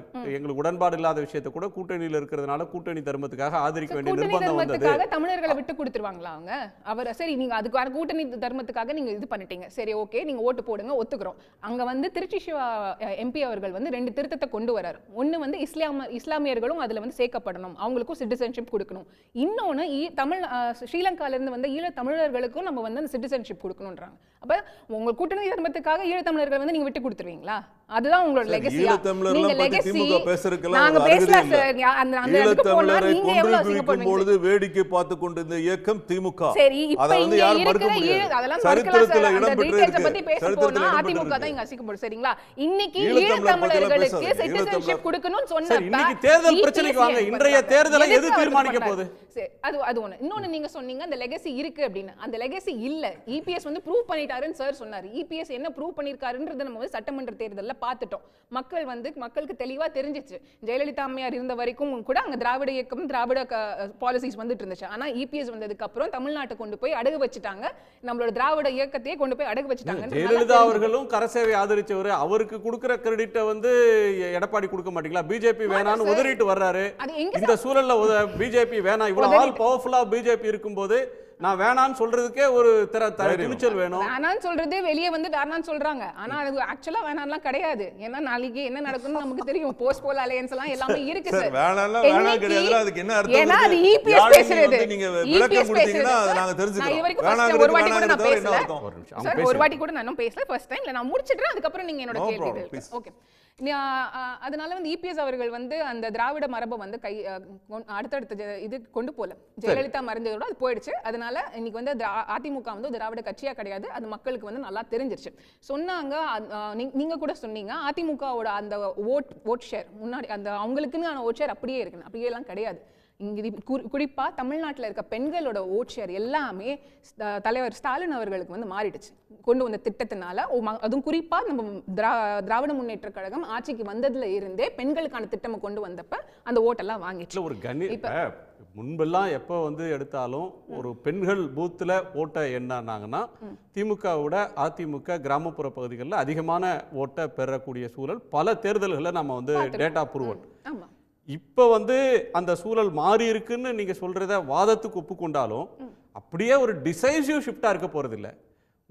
ஒரு பிரிவினர் அதுல இருந்து ஒரு விலகி இன்னொரு உங்க தரப்புக்கு வந்து ஆதரவு கொடுக்கலாம். அதனாலேயே டிஎம்கே ஓட்டு அதிகமானதுனாலேயே ஏடிஎம்கே ஓட்டு அப்படியே டிமினிஷ் ஆயிடுச்சு. ஏடிஎம்கேக்கு இருந்த பாரம்பரிய பெண்கள் வாக்கு வங்கின்றது சுத்தமா இல்லாம போச்சு அப்படின்னு நம்ம ஒரு அசம்ஷனுக்கு வர முடியுமா? என்ன ஃபாதர் தான் குறுக்கிட்டீங்க. இல்ல முடிச்சு ஒரு நிமிஷம். கண்டிப்பா அந்த ஷிஃப்ட் வந்து இருக்கு. நீங்க சொன்ன மாதிரி 100% ஷிஃப்ட் ஆகுமானா கிடையாது. அட்லீஸ்ட் ஒரு 60% ஷிஃப்ட்ன்றது கண்டிப்பாக இருக்கு. இது நம்ம வந்து களத்துல போய் பார்க்கறப்ப நல்லாவே தெரியுது. இப்போ பிஜேபி இந்த நம்ம எலெக்ஷன் டேட்டுக்கு வரலாம். ஃபர்ஸ்ட் எலெக்ஷன் டேட் வந்து பிஜேபி வந்து கண்டிப்பா மோடி சொல்லி தான் பண்ணியிருக்காரு. ஏன்னா எலெக்ஷன் கமிஷன் வந்து அனௌன்ஸ் பண்ணியிருக்காரு. ஏன்னு பார்த்தோம்னா கடந்த ஒரு 15 நாள்ல கிட்டத்தட்ட 5 வாட்டி வந்துட்டாரா மோடிங்க. எதுக்கு வந்தாரு? தமிழ்நாட்டுல வந்து ஃபர்ஸ்ட் ஃபேஸ்லயே நடக்க வேற எப்போ இவ்வளவு போகுது. இன்டென்ஸா அவர் வந்தது இல்ல. வேற எப்போ கிடையாதுங்க. இங்க வந்து அவ்வளவு மலையில மக்கள் அவ்வளவு கஷ்டப்பட்டுட்டு இருந்தாங்க. இங்க வந்து ஃப்ளட்ஸ் நடக்குது. அப்பெல்லாம் வராத மோடி இப்ப எலெக்ஷன் வரப்போது தமிழ்நாடுக்கு வந்து தான் ஃபர்ஸ்ட் ஃபேஸ்ல நடக்க போகுதுன்னு தெரிஞ்சு அஞ்சு வாட்டி வந்துட்டார் கடந்த 15 நாள்ல. அப்ப எலெக்ஷன் கமிஷன்ன்றது வந்து ஐயா சொன்ன மாதிரி மோடி எழுதி கொடுத்ததை வந்து அப்படியே எலெக்ஷன் கமிஷன் வந்து நிக்கும். மண்டபத்துல எழுதி கொடுத்ததை வாசிச்ச மாதிரி சொல்றீங்களே. அந்த மண்டபத்துல அப்படிதான் பண்ணிட்டு இருக்காங்க அவங்க. இன்னொரு சார் ஒரு நிமிஷம், இன்னொரு விஷயம் பார்த்தோம்னா அந்த மல்டிபிள் ஃபேஸஸ் தமிழ்நாட்டுல ஒரே ஒரு ஃபேஸ் இவங்க எப்படி கொண்டு வந்திருக்காங்க அப்படின்னு பார்த்தோம்னா ஒரே ஒரு ஃபேஸ் எந்த ஸ்டேட்ஸ்லாம் இருக்குன்னா எந்த மாநிலங்கள்லாம் பாஜகவுக்கு சான்ஸே கிடையாது. Tamil Nadu, Kerala, southern states. கர்நாடகாக்கு மட்டும் 2 ஃபேஸா நடக்குது. 14 நார்த் கர்நாடகாக்கு ஒண்ணும் சவுத்துக்கு தனியா பண்றாங்க. சவுத்துக்கு வந்து சவுத்ல சான்ஸே கிடையாது. கர்நாடகால லைட்டா சான்ஸ் இருக்குன்ற அவங்களோட ஒரு பிரம்மையக்காக வந்து அது வந்து 2 ஃபேஸா நடத்துறாங்க. அது குஜராத்ல பாத்தீங்கன்னா ஒரே ஒரு ஃபேஸ். ஏன்னா அது வந்து அவங்களுக்கு சாதகமா இருக்கு. ஒன்னு சாதகமா இருக்கிற மாநிலங்கள்ல ஒரு ஃபேஸ்ல நடத்துறாங்க, இல்லைன்னா அவங்களுக்கு கண்டிப்பா கிடையவே கிடையாது. அந்த இடத்துல எவ்வளவு நம்ம முட்டி மோதினாலும் கிடையாது அப்படின்ற இடத்துலலாம் வந்து ஒரு ஃபேஸ்ல நடத்துறாங்க. இப்ப தமிழ்நாட்டுல வந்து 40, தமிழ்நாடு பாண்டிச்சேரி சேர்த்தோம்னா 40 சீட். அதே 40 சீட் தான் பீகார்ல, ஆனா 7 ஃபேஸ் நடத்துறாங்க. வெஸ்ட் பெங்கால்ல பார்த்தோம் அப்படின்னா அதே 42 சீட் 7 ஃபேஸ்ல நடத்துறாங்க. இல்ல வெஸ்ட் பெங்கால்ல நடத்துறது கூட நியாயம் இருக்குன்னு சொல்லலாம். ஒரு 5 ஃபேஸ்ல நடத்தி இருக்கலாம். ஏன்னா வந்து போல் வயலன்ஸ் வந்து எப்பவுமே ஒவ்வொரு தேர்தலையும், சட்டமன்ற தேர்தலையும் கூட ஒவ்வொரு தேர்தலையும் தேர்தல் வன்முறை அப்படின்றது ஒரு பெருசு. மொபிலைசேஷன் முக்கியம். அப்புறம் எப்படி சார் ஒரு நாடு ஒரு எலெக்ஷனுக்கு எப்படி வராங்க எனக்கு புரியல. ஒரு மாநிலத்துல ஒரு எலெக்ஷனை ஒரு ஃபேஸ்ல நடத்த முடியாத ஒரு சூழ்நிலை இந்தியால இருக்கிறப்ப ஒரு நாடு ஒரு எலெக்ஷன் எப்படி அவங்க சொல்ல முடியும்? அதுக்கு எப்படி போய் அவங்க ரிப்போர்ட்டை சப்மிட் பண்ண முடியும்? எனக்கு புரியலையே. இப்போ அந்த கோட் ஆஃப் கான்டக்ட் வந்ததுக்கு அப்புறம் இப்போ மட்டும் இத்தனை நாட்கள் வந்து நீங்க வந்து எலெக்ஷன் நடத்துறீங்க. ஜான்வரியில தான் நீங்க வந்து ஓட்டை கவுண்ட் பண்ண போறீங்கன்னா அது வரைக்கும் உங்களோட கவர்னன்ஸ் வந்து பாதிக்காதா? ஜூன் 4. இப்ப வெஸ்ட் பெங்கால்ல நீங்க சொல்றீங்களா ஓகே அப்படின்னு. ஆனா என்ன பிரச்சனைனா இப்ப வெஸ்ட் பெங்காலா இருக்கட்டும், யூபியா இருக்கட்டும், பீகாரா இருக்கட்டும், பெங்கால்ல வந்து அவங்க சொல்றதுக்கு ஒரு நியாயம் இருக்கு. சரி சார், மகாராஷ்டிரா எடுத்துக்கலாமே. மகாராஷ்டிரா தேர்தல் வன்முறை இல்லாத ஒரு நியாயம் இருக்கு. என்ன நியாயம் நான் சொல்றேன், மக்கள் வந்து ஒரு தீர்ப்பெடுத்து சிவசேனா அப்படின்ற ஒரு கட்சியை வந்து ஆட்சியில வந்து உட்கார வைக்கிறாங்க.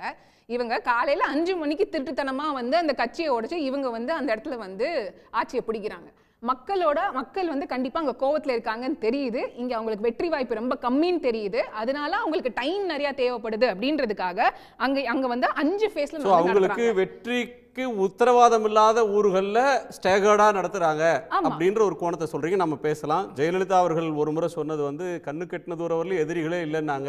இப்போ வந்து அதிமுக வந்து கண்ணு கெட்டின தூரத்துக்கு நண்பர்களை தேடுற இடத்துல இன்னைக்கு அதிமுக இன்னைக்கு எந்த கட்சி சார் அதிமுகவோட போய் அலையன்ஸ்க்கு ஒத்துருக்காங்க? நம்மளோட பாஜகவுடைய புரட்சி கவிதாசன் சார் இருக்கார், அவர்கிட்ட கேட்கலாம். திரு புரட்சி கவிதாசன், களம் யாருக்கு சாதகம் அப்படின்னு பேசிட்டு இருக்கோம், உங்க கோணம். முதல்ல நான் வந்து இந்த தேர்தல் தேதி அறிவிக்கப்பட்ட விதத்தை ஆதரித்து பேசுவதால் நான் தேர்தல் ஆணையத்தினுடைய பிரதிநிதியாக நினைக்கக்கூடாது.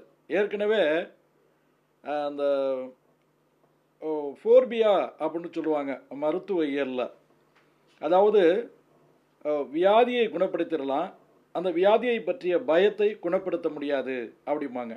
அதாவது டிசீஸ் வந்து க்யூரபிள், பட் அந்த டிசீஸ் ஃபோர்பியா இருக்குது பாருங்கள், அது வந்து நாட் க்யூரபிள், இன்க்யூரபிள் அப்படிம்பாங்க. அது மாதிரி இந்த எதிர்க்கட்சிகளுக்கு தேர்தல் கமிஷனை பற்றிய பயம் என்பது இன்க்யூரபிள் டிசீஸாக இருக்குது. அதனால தான் எடுத்த எடுப்பிலேயே தேர்தல் எல்லா கட்சிகளுக்கும் பயம் இருந்தா ஜனநாயகத்துக்கு நல்லது. ஆனா தேர்தல் கமிஷன் தன்னுடைய கிரெடிபிலிட்டியை இழந்திருக்கக்கூடிய ஒரு காலம். தேர்தலுக்கு தேதி அறிவிக்கிறதுக்கு 72 மணி நேரத்துக்கு முன்னாடி எனக்கு இந்த பதவியே வேணாம், ஆளை விட்டா போதுன்னு ஒரு தேர்தல் ஆணையர் போனது சுதந்திர வரலாறு. இதுதான் ஃபர்ஸ்ட் டைம். என்ன அழுத்தம்னு தெரியல.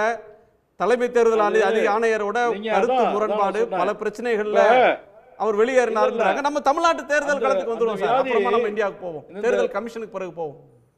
ஆமா, அதான் சந்தேக வியாதி என்பது மற்றவங்களுக்கு தான் பிடிச்சிருக்குன்னு நினைச்சேன். இப்ப நெறியாளரும் அதுல ஆட்பட்டு இருக்கார் அப்படின்னு நினைக்க வேண்டியமா இருக்கு. சார் நெறியாளருக்கு அதிகமாவே இருக்கு. இவங்க தேர்தல் ஆணையரை தேர்ந்தெடுக்கிறது விதமும், சுப்ரீம் கோர்ட் வந்து ஒரு 3 நபர் கொண்ட கமிட்டி வச்சுக்கங்க, எதிர்க்கட்சி தலைவர், தலைமை தேர்தல் அதிகாரி, தலைமை நீதிபதி, பிரைம் மினிஸ்டர் தேர்ந்தெடுத்து கூடி உட்கார்ந்து தேர்ந்தெடுங்க அப்படின்னு ஒரு கான்ஸ்டிடியூஷன் பெஞ்ச் தீர்ப்பு கொடுத்தா அவசரமா பாராளுமன்றத்தில் ஒரு சட்டத்தை கொண்டு வந்து சீஃப் ஜஸ்டிஸ்லாம் நாங்கள் சேர்த்துக்க மாட்டோம் ஆட்டத்தில்னு சொல்லிட்டு எதிர்க்கட்சி தலைவரை ஒப்புக்கு அழைத்து விட்டு பிரதமரும் உள்துறை அமைச்சரும் அவங்க விரும்பின 2 பேரை ஹேண்ட் பிக் பண்ணிக்கலாம் அப்படின்னா அது வந்து எஸ்மனை தேர்ந்தெடுக்கக்கூடிய ஒரு அரேஞ்ச்மெண்ட், சுப்ரீம் கோர்ட் நல்லிஃபை பண்ண ஒரு அரேஞ்ச்மெண்ட். அது எல்லாமே டியூ ப்ராசஸ்.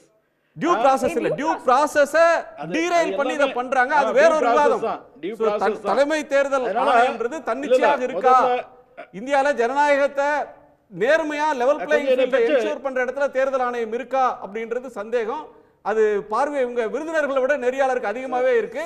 நீங்க தமிழ்நாட்டு தேர்தல் களத்துக்கு வாங்க. ஆமா, இப்ப அதனால சீசரின் மனைவி சந்தேகத்திற்கு அப்பாற்பட்டவளாக இருக்க வேண்டும் என்பது ஆங்கில பழமொழி. ஆனால் எடுத்த உடனே சந்தேகம் வந்துருச்சுங்க. இந்த வியாதி, இந்த சினம் என்னும் சேர்ந்தாரை கொல்லி இனம் என்னும் ஏமாப்புனையை சுடும் அப்படின்னு வள்ளுவர் சொல்லுவார். இந்த வியாதி விட்டு வெளில வாங்க சார். முதல்ல எதிரியை கொல்லும், அப்புறம் பக்கத்தில் உள்ளவனை கொல்லும், அப்புறம் தன்னைத்தானே கொல்லும். அது மாதிரி முதல்ல இந்த அச்சத்தை, இந்த சந்தேகத்தை தவிர்த்து விட்டு, இவங்கள்தான் மக்கள்கிட்ட வந்துட்டு முழுமையான ஆதரவு இருக்கிறது. ஜெயலலிதா அம்மையார் காலத்தை விட, கலைஞர் ஐயா காலத்தை விட இன்றைக்கு வந்து தளபதி திமுக தலைவருக்கு மிகப்பெரிய ஆதரவு இருக்கிறது. நாங்கள் 40லும் ஜெயிப்போம். ஆனால் எங்களுடைய கூட்டணி ரொம்ப இன்டாக்டாக இருக்குது. எங்களுடைய லட்சியம் வந்து ரொம்ப கூட்டணி லட்சியம் சூப்பராக இருக்குது. தமிழ்நாட்டுக்கான அரசியல் தீர்வுகளை நாங்கள் முன்வைத்திருக்கிறோம். கொடுத்த வாக்குறுதிகளை காப்பாற்றி இருக்கிறோம். சாதனை பட்டியல் இதோ அப்படின்னு வாசிக்கிற உங்களுக்கு இதை பற்றிலாம் எதுக்கு கவலைங்கிற? ஜெயிச்சா நீங்க வந்துட்டு இவிஎம் மிஷின் மேல தூக்கி போடுவீங்க. தோத்து போயிட்டா இவிஎம் மிஷினோட தூக்கி போடுவீங்க. இல்ல கொஞ்சம் பேச விடுங்கம்மா. நீங்க எல்லாம் பேசுனீங்க, நான் கேட்டுக்கிட்டே இருந்தேன் ஒரு 40 நிமிடம். அதனால என்ன பேச விடுங்க. நீங்க 4 பேரும் ஒரே ரகம்தான். அதுல நான் அரசியல் திறனாய்வாளர் அண்ணன் ரவீந்திரன் துரைசாமி கொஞ்சம் பேசுவார்னு பார்த்தேன். ஆனா அவரும் வந்து பாஜக மேல என்ன வெறுப்புன்னு தெரியல. அதாவது நீங்க உயரம் என்று சொல்வதனால் நாங்கள் உயர்ந்து விட போவதில்லை, நீங்க குறைவு என்று சொல்வதனால் நாங்கள் குறைந்து விட போவதில்லை. திட்ட திண்டுக்கல், வைய வைரக்கள். அதனால நாங்க செய்கிற அத்தனை பிரச்சாரத்தையுமே சந்தேக கண் கொண்டு பார்க்கிற உங்களுக்கு எங்கள் தரப்பு நியாயத்தை ஏற்றுக்கொள்ள முடியாது. பிரதமர் கூட்டத்துக்கு போயிட்டு வந்தா எது திண்டுக்கல் வைரக்கல் தெரியும் சார். பிரதமரோட ஒரு தேர்தல் பிரச்சார கூட்டத்தை அல்லது அரசு விழாவை கேட்டீங்கன்னா திமுகவையோ காங்கிரஸையோ அந்த மாநிலத்தில் யார் எதிர்கட்சியோ நேரு வரையிலும் திட்டுறாரு. நேரு இறந்தே எத்தனை வருஷம் ஆச்சு? 40 வருஷத்துக்கு முன்னாடி இறந்து போனவருக்கு, 50 வருஷத்துக்கு முன்னாடி இறந்து போனவரை இப்ப திட்டிட்டு இருக்கிறாரு. திட்ட திண்டுக்கல்ன்றீங்களே,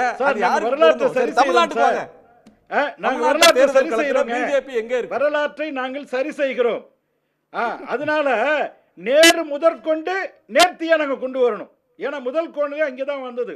முதல் கோணல் முற்றும் கோணல் அப்படிங்கிற மாதிரி காந்தி சொன்னதை ஏற்றிருந்தால், காங்கிரஸ் கட்சியை கலைத்திருந்தால் இந்தியா வந்து ஓரளவு நேர்வழிகளை சென்றிருக்க முடியும். ஆனால் காங்கிரஸ் கட்சியை கலைக்காதனால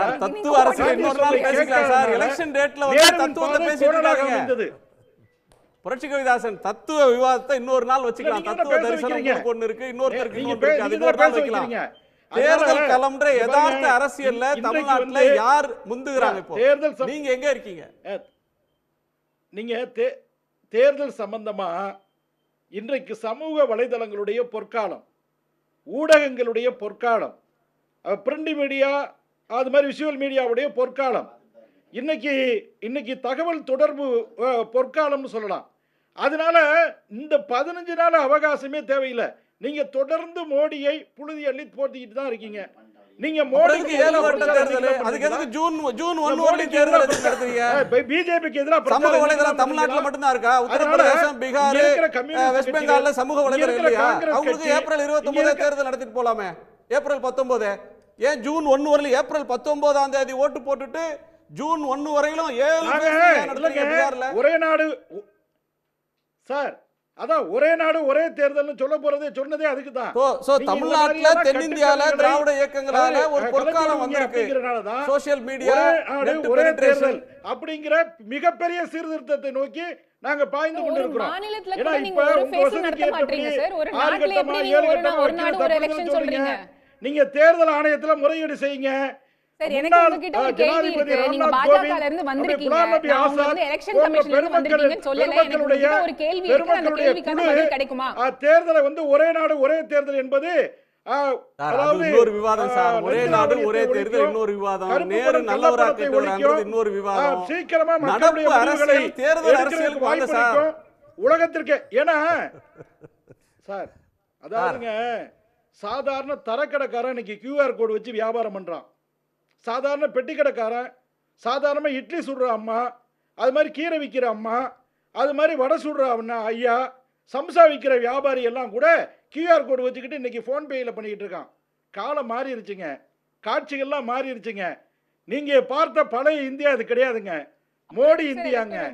அதனால புதிய இந்தியால புதிய தமிழ்நாட்டுல உங்களோட இடம் என்ன? விஸ்வகுரு.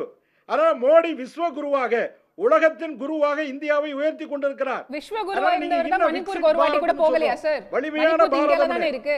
அதனால நீங்க என்ன வேணாலும் சொல்லிக்கங்க. அதாவது நீங்க தான் சொல்றீங்கல்ல, எங்களுக்கு இந்தியா மக்கள் மேல கொஞ்சம் கூட அக்கறை கிடையாது, எங்களுக்கு பாஜக பார்ட்டி மேல மட்டும் தான் அக்கறை. அதான் உங்களோட சொல்றது. பிஜேபியோட வளர்ச்சி என்ன? ஆற்றல் மிக்க பிஜேபி வளர்ச்சி மட்டும் தான் உங்களோட மக்கள் வளர்ச்சி உங்களுடைய இலக்கே கிடையாது. இன்னும் ஒரு மாதம் தானே, ஒரு மாதம் பொறுத்துக்கங்க. சரி, நடப்பு அரசியலுக்கே வந்துருவோம். ஃபாதர், ஒரு காலத்துல ஏடிஎம்கேவுக்கு வந்து ஒரு டிசைசிவான ஒரு எட்ஜ் தமிழ்நாட்டில் இருந்தது. ஜெயலலிதா தனிச்சு போன போது கூட அவங்களால ஜெயிக்க முடிஞ்சது. நான் இப்போ பிரச்சாரமே பெருசாக பண்ணல, 3 மணிக்கு பிரச்சாரம் பண்ணி மாலையில் வந்தாங்க. அவ்வளோ குறைவான பிரச்சாரம் பண்ணதும் அந்த தேர்தல் தான். இன்னைக்கு மும்முனை போட்டி அல்லது 4 முனை போட்டி அப்படின்னு வர்ற நேரத்தில் இன்னைக்கு ஆக்சுவலாக தமிழ்நாட்டில் என்ன தேர்தல் இஷ்யூ? தமிழக அரசியல் என்பது உங்களுக்கு தெரியாததல்ல. ஒரு குறிப்பிட்ட காலகட்டத்தில் அது பிற்படுத்தப்பட்டவர்களுடைய ஒரு அரசியலாக மாறுகின்ற போது அடிப்படையில் தேர்தல் அரசியல் என்பதோ வெகுஜன அரசியல் என்பதோ சமூகத்தில் இருக்கக்கூடிய பல்வேறு அலகுகள்னு சொல்கிறோம்ல, ஜாதி ஒரு அலகு, மதம் ஒரு அலகு, மொழி ஒரு அலகு என்று எடுத்துக்கொண்டால் இந்த ஜாதி சார்ந்த பெரும்பான்மை அலகுகளினுடைய ஒரு திரட்சி அண்ணா திராவிட முன்னேற்ற கழகத்தை நோக்கி இருந்ததும், ஒரு கவர்ச்சியான தலைவர் எம்ஜி ராமச்சந்திரன் அவர்கள் இருந்ததும், சிறுபான்மை மக்களினுடைய ஒரு கணிசமான தொகுப்பு நம்பிக்கையை பெற்றிருந்ததும் அவருடைய உச்சத்தினுடைய ஒரு காலம். எல்லா பிரிவும் ஏற்றுக்கொண்ட ஒரு தலைமையாக இருந்தது. அதோடு புதுடில்லி என்கின்ற அந்த அதிகார மையத்தினுடைய எஸ்டாப்ளிஷ்மெண்ட் என்று சொல்லுவோம், நியூ டெல்லி, அவர்களுடைய ஆதரவும் அவர்களுக்கு இருந்தது. அவர்களுடைய உச்சம் ஜெயலலிதாவினுடைய ஒரு காலம், அவர் உயர்ந்த காலம் என்பது பெண்களினுடைய ஆதரவும் அவருக்கு அம்மா என்று அனைவரும் அழைக்கிற ஆசையோடு அழைக்கிற ஒரு காலம் ஒன்று வந்தது. அந்த காலம் அவருடைய உச்சத்தினுடைய காலம், அவருடைய கடைசி காலம்.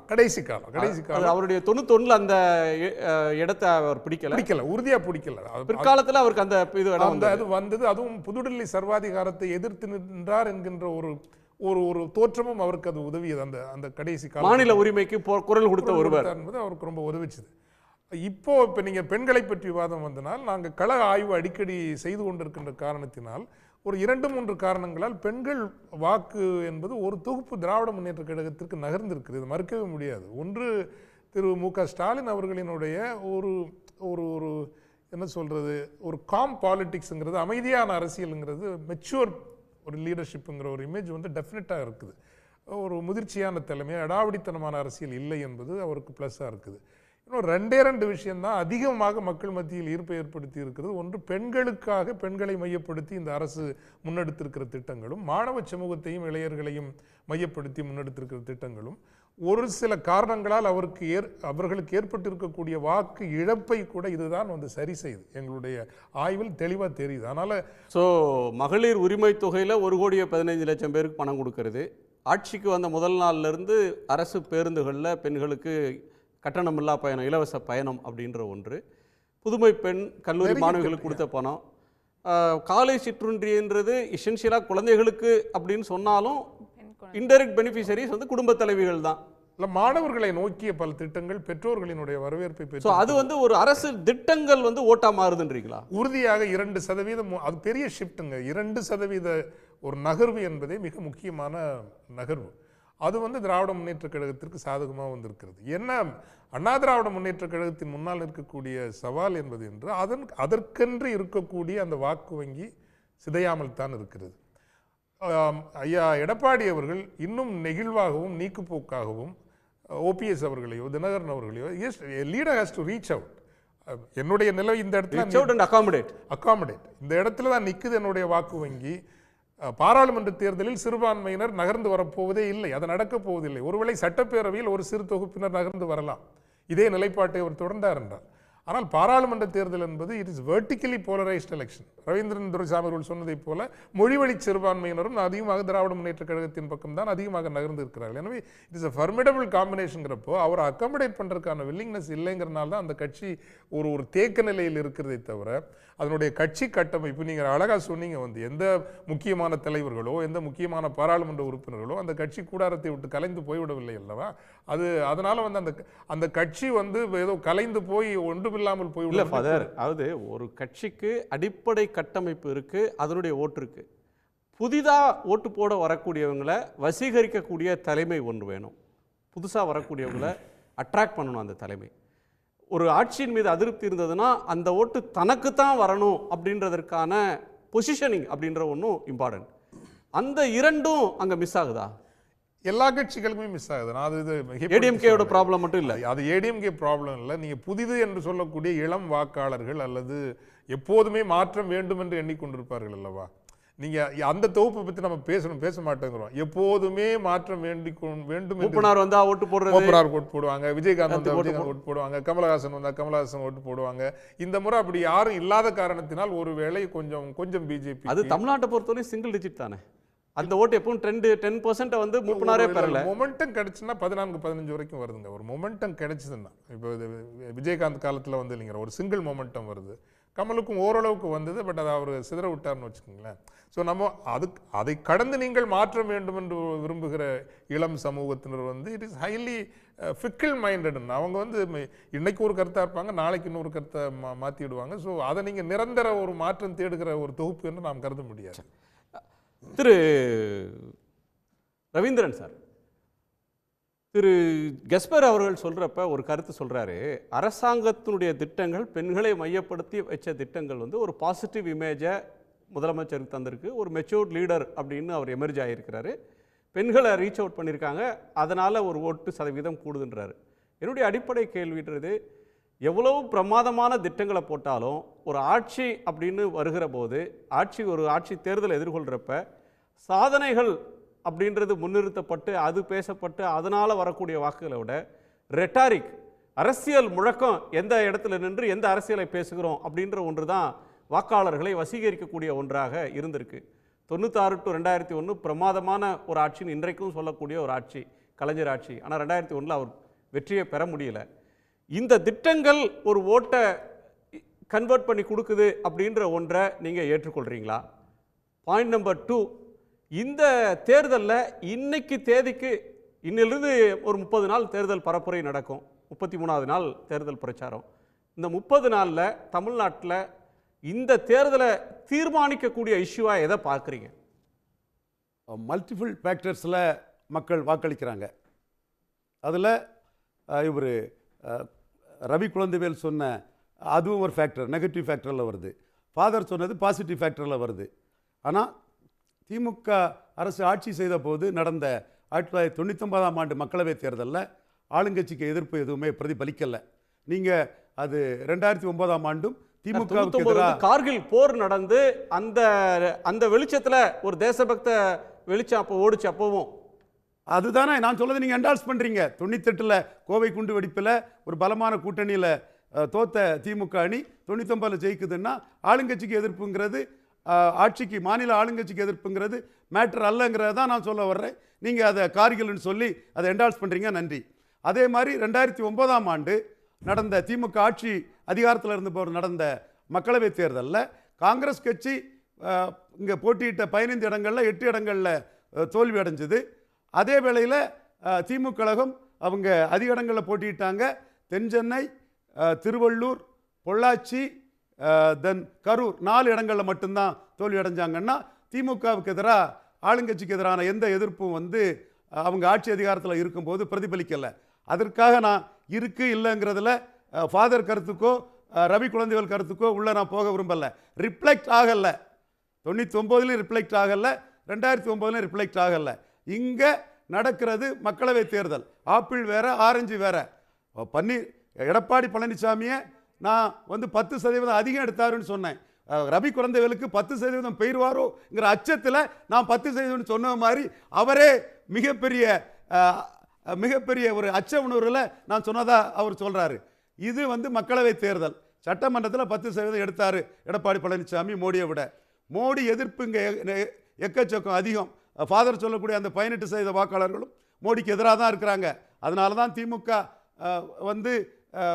2 முறை உதயநிதி ஸ்டாலின் அப்பாயின்மெண்ட் வாங்கி பார்த்தவங்க பாஜகவோட கூட்டணி வரல, எடப்பாடி பழனிசாமி வரல, நாம் தமிழர் சீமான் கடுமையாக எதிர்க்கிறாரு. ஸோ இந்த 18% வாக்காளர் தான் இங்கே தமிழ்நாட்டில் டிசைட் பண்ணக்கூடிய வாக்காளர்கள். இதை மையமாக வச்சு திமுக கழகமே ராகுல் காந்தி பிரதமருங்கிறத இன்னும் வரும் நாட்களில் உறுதியாக அவங்க ப்ரொஜெக்ட் பண்ணுவாங்க. இது மக்களவை தேர்தல். திமுக அணி 53% வாக்களை பற்றி வெற்றி பெற்ற அணி. அவங்க வெற்றி பெற்றவங்க இன்டாக்டாக இருக்கிறாங்க. மெகா கூட்டணி அமைப்போம், காங்கிரஸ் 25 சீட்டுக்கு வந்துடும் சொன்ன எடப்பாடி பழனிசாமி தரப்பு ஏமாந்துட்டாங்க. திருமாவளவன் 5 சீட்டுக்கு வந்துடும்னு சொன்னவங்க ஏமாந்துட்டாங்க. அந்த அணி வெற்றி பெற்ற அணிங்கிறதுனால அவங்க இன்டாக்டாக இருக்காங்க. அதிகார பலம் அவர்களே பதில் சொல்லிட்டாங்க. அதிகார பலம் இவங்க தேவையில்லாம அதுக்கு பத்தி பேச வேணாம். திருமாவளவன் ஐயா அவர்களே அதை பத்தி பேசிட்டாங்க, அதுக்கான பதில் சொல்லிட்டாங்க. அதிகார பலம் ஒரு முக்கியமான பலம்லாம் கிடையாது சார். இன்னைக்கு நாம தேர்தலில் பேசுற இந்த நேரத்தில் கூட்டணி முடிவாகாம இருக்கு. ஏடிஎம்கே கூட்டணியும் அறுதிட்டு யார் காம்போனன்ட்ல முக்கியமான 2 பிளேயர்ஸ் பிஎம்கே அண்ட் டிஎம்டிகே தங்கள் நிலைப்பாட்டை சொல்லல. அவங்க யாரோட சேர்றாங்க அப்படின்றது வட தமிழ்நாட்டில் ஒரு தாக்கத்தை ஏற்படுத்தக்கூடிய ஒன்று. அது 2வது இடமா, கடும் போட்டியா, ஒரு இடங்கள்ல வெற்றியா அப்படின்னு சொல்ல முடியல. உங்க பார்வையில இந்த 2 கட்சிகளோட நகர்வு எப்படி இருக்கும், அதனுடைய தாக்கம் எப்படி இருக்குன்றதை நீங்க நிறைவு கருத்தாவே சொல்லிருக்கீங்க. அதாவது சிஏஏக்கு எதிராக திருமதி பிரேமலதா விஜயகாந்த் தேமுதிக பொதுச் செயலாளர் அவங்க சிஏஏ கடுமையாக எதிர்த்திருக்காங்க.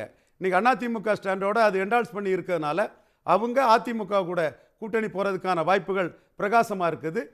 எனக்கு தெரிந்தவரை 2025ஆம் ஆண்டு வரக்கூடிய ராஜ்யசபாவை அவங்க டிமாண்ட் பண்ணுறாங்க. அதிமுக தரப்பில் 26ஆம் ஆண்டு வரக்கூடிய ராஜ்யசபாவை கொடுக்கலான்னு அவங்க ஒத்துக்கிட்டதாக தெரியுது. அவங்க நேரடியாகவே கூட்டணி பேசியிருக்கிறாங்க. பாமக பேச்சுவார்த்தைங்கிறது வெளிப்படையாக வரல. ஆனால் அவங்க சிஏஏ எதிர்க்காத ஒரு சூழ்நிலையில் பாஜக கூட அவங்க கூட்டணிக்கு போகிறதுக்கான வாய்ப்புகள் அதிகம்னு நான் பார்க்குறேன். மேலும் சொல்றீங்க மீனவர் பிரச்சனையில குரல் கொடுத்திருக்கிறாரு டாக்டர். மீனவர்களை கைது செய்த விஷயத்துல கண்டனம் தெரிவிக்கிறாரு. சாஞ்சிட்டாருன்னு எப்படி இதுல சொல்ல முடியும்? ஓகே, சிஏங்கிறது ரொம்ப முக்கியமான பிரச்சனை. மீனவர் பிரச்சனைக்கும் சிஏக்குள்ள இம்பார்ட்டன்ஸ் மீனவர் பிரச்சனை நான் குறைச்சி மதிப்பிடலைங்க, அது தப்பா பேரக்கூடாது. சிஐக்குள்ள இம்பார்ட்டன்ஸ்ங்கிறது உங்களுக்கு நல்லா தெரிஞ்ச கான்ஷியஸா பேச வேண்டியது இருக்குன்னா. எஸ், ரொம்ப கான்ஷியஸா பேச வேண்டியது இருக்கு. சிஏ பிரச்சனை தேமுதிக அதை எதிர்க்கும் போது பாமக எதிர்க்காததுங்கும் போது அதை நம்ம இன்பிட்வீன் இந்த லைன்ஸ் பாமக அன்புமணியை நாளைக்கு சிஎம்மா ப்ரொஜெக்ட் பண்ணலாம். இன்னைக்கு மோடியை பிரதமராக ஏற்றுக்கிட்டா 2014 மோடியை பிரதமராக ஏற்றுக்கிட்டு 16 அன்புமணியை மாற்றம் முன்னேற்றம் அன்புமணின்னு 5% ஓட்டு பழைய ஓட்டை மெயின்டைன் பண்ணுனா அவங்களுக்கு அந்த பார்ட்டி சஸ்டைன் ஆகி போகக்கூடிய ஒரு தன்மை. அன்புமணி லீடர் பாங்கி மூணால் பாராட்டப்பட்டவர். ஓட்டு அப்படியே இருக்குன்றீங்க, ஏடிஎம்கே மட்டும் ஓட்டு கரைஞ்சு போச்சுன்னு சொல்றீங்களே சார்? இல்லையே, பாமக ஓட்டு குறைஞ்ச விஷயத்தையும் நான் சொல்றேன். நான் 2016 தான் சொன்னேன். தனிச்சு நிற்காம கூட்டணி போனதுல 3.8க்கு குறைஞ்சு போயிட்டாங்க. தனிச்சு நிற்கிறதுக்கு ஒரு வேல்யூ இருக்கு. ஃபாதர் தாங்க மாட்டாரு, அதை ஃபாதருக்காக சொல்ல விரும்பல. பட் 3.8 தாங்க மாட்டாரு. அவருக்கு என்ன இருக்கு? அவர் என்ன வருத்தப்பட்டு ஏதாவது இல்ல மூப்பனார் என்னைக்கு மாற்றுன்னு சொல்லல. மூப்பனார் திமுகவையும் எம்ஜிஆரையும் கலைஞரையும் பவர் பாலிடிக்ஸ் பண்ணி சரண்டர் பண்ண வச்சவர் ஐயா மூப்பனார். மாற்றுன்னு சொல்லலாம் அவர் வரல. 96ல் கலைஞரை தான் முதல்வர்னு சொன்னார். மூப்பனார் மாற்றின்னு சொல்லி வந்ததாட்டு ஃபாதர் சொல்கிறது தவறான தகவல். அது அதே மாதிரி அன்புமணி ராமதாஸும் மாற்றம் முன்னேற்றம் அன்புமணி வந்தவங்க கூட்டணி போனது 3.8க்கு குறைஞ்சு போயிருக்காங்க. இதான் டேட்டா. நீங்கள் பேசுகிறதும் கிளைம் பண்ணுறதும் அவங்கவுங்க விருப்பம். பட் இது 5.5 எடுத்த அன்புமணி 3.8க்கு போனார். பட் 5 எம்எல்ஏ கிடச்சிது. இப்போவும் அவங்க அன்புமணி முதல்வருங்கிறத காம்ப்ரமைஸ் பண்ணுனா நாளைக்கு தமாக தேமுதிக மதிமுக மாறிப்பட்ட நிலைமை அந்த கட்சிக்கு வர வாய்ப்பு உண்டு. அதை காம்ப்ரமைஸ் பண்ணாமல் அன்புமணி ஆங்கிலம் படித்தவர், திறமையானவர், புலமை மிக்கவர், பாங்கி மூணால் பாராட்டப்பட்டவருங்கிறத மெயின்டைன் பண்ணணும்னா மோடி பிரதமர் அணிக்குள்ளே தான் போறது அவங்களுக்கு கரெக்டா இருக்கும். ஏன் சார்? எடப்பாடி தலைமையிலான அணிக்கு அன்புமணி போனா முதலமைச்சர் வேட்பாளர்னு பாமக முன்னிறுத்தும், இல்ல, பழைய பாசம். முந்தைய பிஜேபி பழைய பாசம். முன்னிறுத்தும். நீங்க சொல்றீங்க இப்ப பிஜேபி வளர்ந்துருச்சு, டபுள் டிஜிட்டுக்கு போயிடுச்சு அப்படின்னு சொல்றவங்க, எங்க நான் எங்க சொன்னேன்? எங்க முதலமைச்சர் வேட்பாளராக நான் சொல்லலன்னு என்ன புரட்சி உத்தரவாதம் கவிதாசன் இருக்கு? வருத்தப்படுறாரு. நான் சொல்லலன்னு புரட்சி கவிதாசன் வருத்தப்படுறாரு. நான் சொன்னதாட்டி நீங்க சொல்றீங்க. புரட்சி கவிதாசன் இப்ப சந்தோஷப்பட்டுக்கிடுவாரு. ரவி, நிறைவு பார்வை. சார், இப்போ ரவீந்திரன் துரைசாமி இவ்வளவு நியாயமா, இவ்வளவு உண்மையா, இவ்வளவு நேர்மையா பேசுறவரு, அதிமுக தனித்து நின்று ஜெயித்த வரலாறு இருக்கு, அதிமுக சாதனை பண்ண வரலாறு இருக்குன்னு அதை சொல்ல மாட்டேங்கிறாரு. திமுக தனித்து நிற்கிறதுக்கு தயங்குது அப்படிங்கிறத சொல்ல மாட்டேங்கிறாரு. கூட்டணி இல்லாமல் வெளியில் கூட எங்கேயும் போகிறதில்ல, அதையும் சொல்ல மாட்டேங்கிறாரு. என்ன ஒரு நியாய தர்மம், என்ன ஒரு நியாய தர்மம். அதே மாதிரி பாருங்க, பாமக பற்றி பேசும்போது பழைய பாசம் அவருக்கு, அது கரெக்டாக அங்கே செக் வச்சு கரெக்டாக பேசுகிறாரு. என்ன சார் நியாயம்? ஒரு நடுநிலைமை என்பது இரண்டு பேருக்கும் ஒரே மாதிரி சொல்லணும். இவங்களும் நியாயமாக இருக்காங்களா, அவங்க நியாயமாக இருக்காங்களா, இல்லை இவங்க நேர்மையாக இருக்காங்களான்னு சொல்லணும். ஒரு பக்கம் ஒரு மாதிரி, இன்னொரு பக்கம் ஒரு மாதிரி சொல்லிட்டு அதுக்கு எப்படி சார் நடுநிலைமை? டாக்டர் அன்புமணியை முதலமைச்சர் வேட்பாளரா பார்க்கணும்னு அவருக்கு ஆசை இருக்கு, அது அவருடைய உரிமை. நீங்க அதெல்லாம் ஓகே, அதுதான் நான் சொல்றேன். பழைய பாசம் இல்ல அப்படியே இருக்கு. குழந்தைவேல், இங்க அவங்க ஸ்டேச்சர் உங்க கூட வந்தா குறைஞ்சிரும்னா நீங்க தான் பெரிய ஆளு. எடப்பாடி பழனிசாமி சிஎம் இருந்தவர், எதிர்க்கட்சி தலைவரா இருக்கிறவர். நாங்க எப்பயுமே பெரிய ஆளு தான் சார். நாங்க எப்பயுமே பெரிய ஆளு தான். கூட்டணி வந்தா அந்த சிஎம் டிமாண்ட் போயிரும்.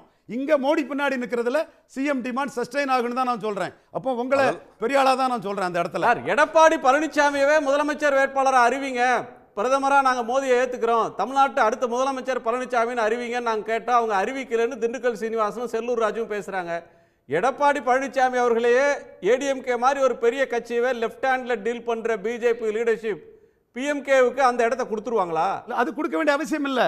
அவங்க தமிழிசையா இவங்க ஹெச் ராஜாவான்னு குழப்பத்தில் 2.7% ஓட்டு எடுத்தாங்க. புரட்சி கவிதாசன் வருத்தப்படுவாரு. இவரு அன்புமணி ராமதாஸ் முதலமைச்சர் வேட்பாளர் ரெண்டு பேருக்குமே சீட்டு வரல. இண்டிபெண்டா நாளைக்கு வந்து அன்புமணி சிஎம் போறதுல மோடி பிரதமர் ஏற்றுக்கிறதுல எந்த பிரச்சனையும் இல்லை.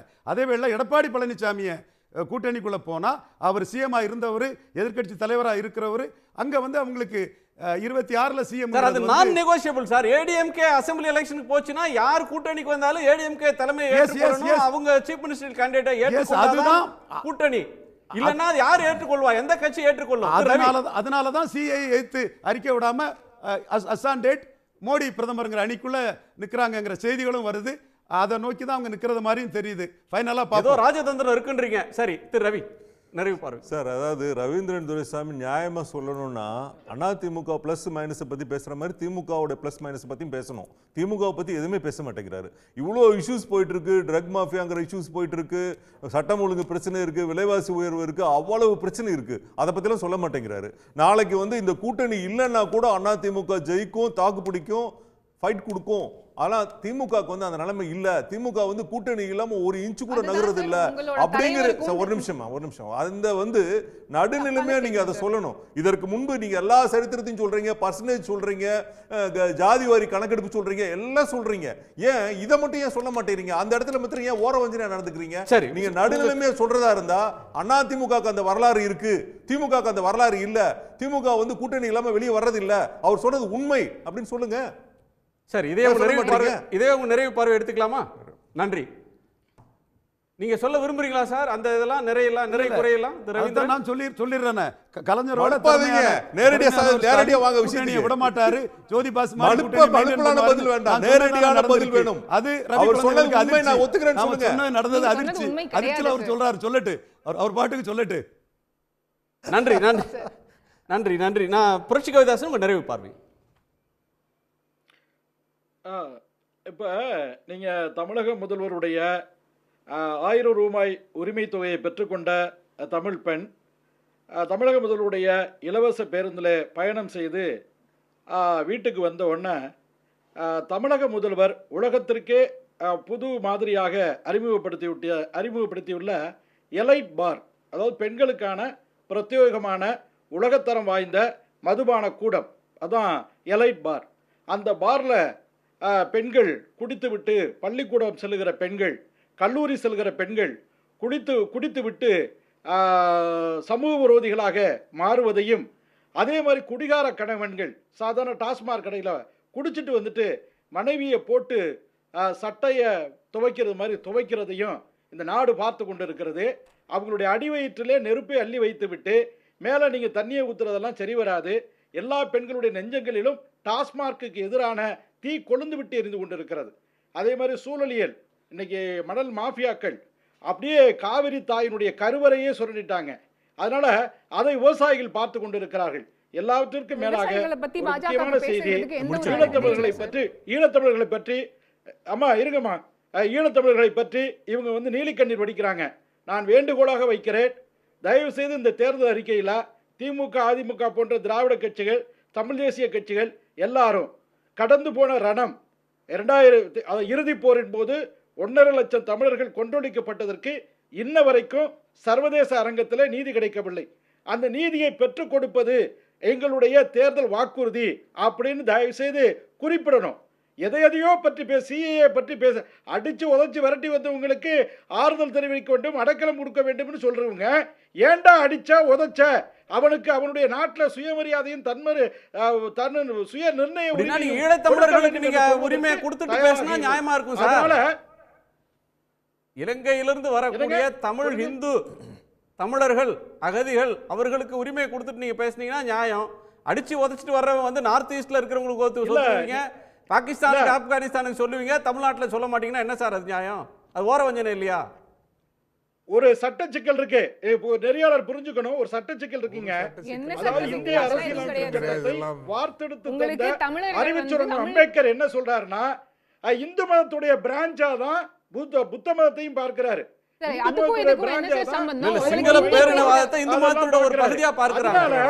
நீங்க இஸ்லாமிய நீங்க மத ரீதியாக புண்படுத்தப்பட்ட அவர்களுக்குத்தான் அடைக்கலம் என்று அந்த சட்டம் இருக்கிறதுனால அங்கே வந்து இடம் இல்லாம போகுது. நீங்க வேண்டுமானால் அந்த சீர்திருத்தத்தை தமிழீழத்தை பொறுத்தவரையில இலங்கையை பொறுத்தவரையில பௌத்த பேரினவாதம் என்கிற பயங்கரவாதம் இன அழிப்பு வேளையிலே நடந்து கொண்டு இருக்கிறது. அதனால பௌத்த பேரினவாதத்திலிருந்து பாதிக்கப்பட்டு வருகிற தமிழர்களுக்கு நீங்க வந்து வாக்கு திருத்தம் கோரி நீங்கள் குரல் கொடுக்கலாம். நீங்க சட்டம் நிறைவேற நாள்ல இருந்து திருத்தம் கொடுத்து கேட்டுட்டு இருக்காங்க. ஏன் தர மாட்டீங்க? 4 வருஷம் கழிச்சு நோட்டிபிகேஷன் போடும்போது கூட அதை இன்க்ளூட் பண்ண மாட்டீங்களா? அதே மாதிரி நீங்க திராவிட மரபுன்னு சொல்றீங்க. திராவிட மரபு என்பது காலங்காலமாக தமிழர் நிலங்களை வளங்களை கொள்ளையடிக்கக்கூடிய ஒரு சிந்தனை. அதை புரிஞ்சுக்கங்க. தமிழ்நாடு வந்து வந்தேர்களின் வேட்டைக்காடாக மாறி இருக்கிறது. அதனால தமிழர் நிலங்களையும் வளங்களையும் கொள்ளையடிக்கிற திராவிட மரபுக்கும் தமிழ் தேசிய மரபுக்கும் இன்னைக்கு மோதல் ஏற்பட்டு இருக்கிறது. இன்னைக்குதான் அந்த நாம் தமிழர் பிஜேபிக்காரரா நாம் தமிழர்காரரா சந்தேகம் வர மாதிரி பேசுறீங்களே சார். நம்ம தமிழ் தென்றல் திருவிக்கா விதைத்தது எல்லாம் இன்னைக்கு தான் முளைக்க ஆரம்பிச்சிருக்கு. அதனால திராவிட மரபும் தமிழ் தேசியமும் இணையற புள்ளி மாதிரி பேசுறீங்களே சார். தேசிய மரபை வளர்த்தெடுத்துக்கிறோம். நன்றி சார். நன்றி யாழினி. சொல்லுங்க சார், முடிக்கலாம் சார், நேரம் இல்லை. Yazhini. Okay sir. So first வந்து இவங்க சொன்னது வந்து நீங்களே கேட்டுட்டீங்க, பங்களாதேஷ் ஆப்கானிஸ்தான் அங்கேருந்து பாகிஸ்தானில் வர ஹிந்துக்கு கொடுப்பாங்க. ஆனால் தமிழ் பேசுகிற ஹிந்துக்கள் வந்து இவங்களுக்கு ஹிந்து கிடையாது. ஹிந்தியில் பேசுகிற ஹிந்துக்கள் மட்டும்தான் இவங்களுக்கு வந்து ஹிந்துக்களாக தெரியுறாங்க. அதனால ஸ்ரீலங்காலேருந்து வந்த தமிழர்களுக்கு அவங்க கொடுக்க மாட்டாங்கன்றத தெளிவாக சொல்லிட்டார். இவர் வந்து ஈழத்தமிழர்கள் பற்றி பேசுறதுக்கான எந்த ஒரு அருகதையும் பாஜகவுக்கு கண்டிப்பாக கிடையாது. இன்னொரு முக்கியமான விஷயம், டிஜிட்டல் இந்தியா. அக்கா வந்து என்னது வடை போடுற அக்கா எல்லாம் கூட டிஜிட்டல் இந்தியா தான் இருக்குது, அவங்கலாம் அந்த கியூஆர் ஸ்கேன் வச்சுருக்காங்கன்னு சொன்னாங்க. எஸ்பிஐ என்ன sir? State bank of India sir. மேனுவலில் வச்சுருக்கோன்னு சொல்லிட்டு டேட்டா எலக்ட்ரல் பாண்ட்ஸ்க்கான டேட்டா கொடுக்க மாட்டேன்னாங்க. இதுதான் டிஜிட்டல் இந்தியாவா? எனக்கு புரியல. மூணாவது விஷயம், நான் கடைசி இந்த தேர்தலுக்கான வரேன். இப்போ நான் சர்ஜிக்கல் ஸ்ட்ரைக்குன்னு பிஜேபி சொல்லிகிட்டே இருக்காங்களே, நான் இதை தான் வந்து ஒரு சர்ஜிக்கல் ஸ்ட்ரைக்காக பார்க்குறேன். மாநிலங்களில் வந்து சர்ஜரி பண்ணி பல பார்ட்ஸாக பண்ணி மணிப்பூரில் எத்தனை லோக்சபா சீட் சார்? 1. எத்தனை ஃபேஸ் சார்? 2 ஃபேஸ். ஒரு சீட்டுக்கு 2 ஃபேஸ் நடத்துகிறாங்க அப்படின்னா மணிப்பூரில் இவங்க கொண்டு வந்த ஒரு கலவரம். சோஷியல் மீடியா பற்றி பேசினார்ல, அந்த பிஜேபி சோஷியல் மீடியானால 2 இனத்தை சேர்ந்த மக்களுக்கு வந்து அங்கே வந்து ஒரு ரயாட்டையே கொண்டு வந்து ஒரு மக்கள் அத்தனை பேர் இறந்து போனாங்க. அப்படிப்பட்ட அந்த சோஷியல் மீடியாவை யூஸ் பண்ணுறவங்க தான் பிஜேபி. எலெக்ஷன் கமிஷனர் வந்து இன்னைக்கு 3 விஷயம் சொன்னார்.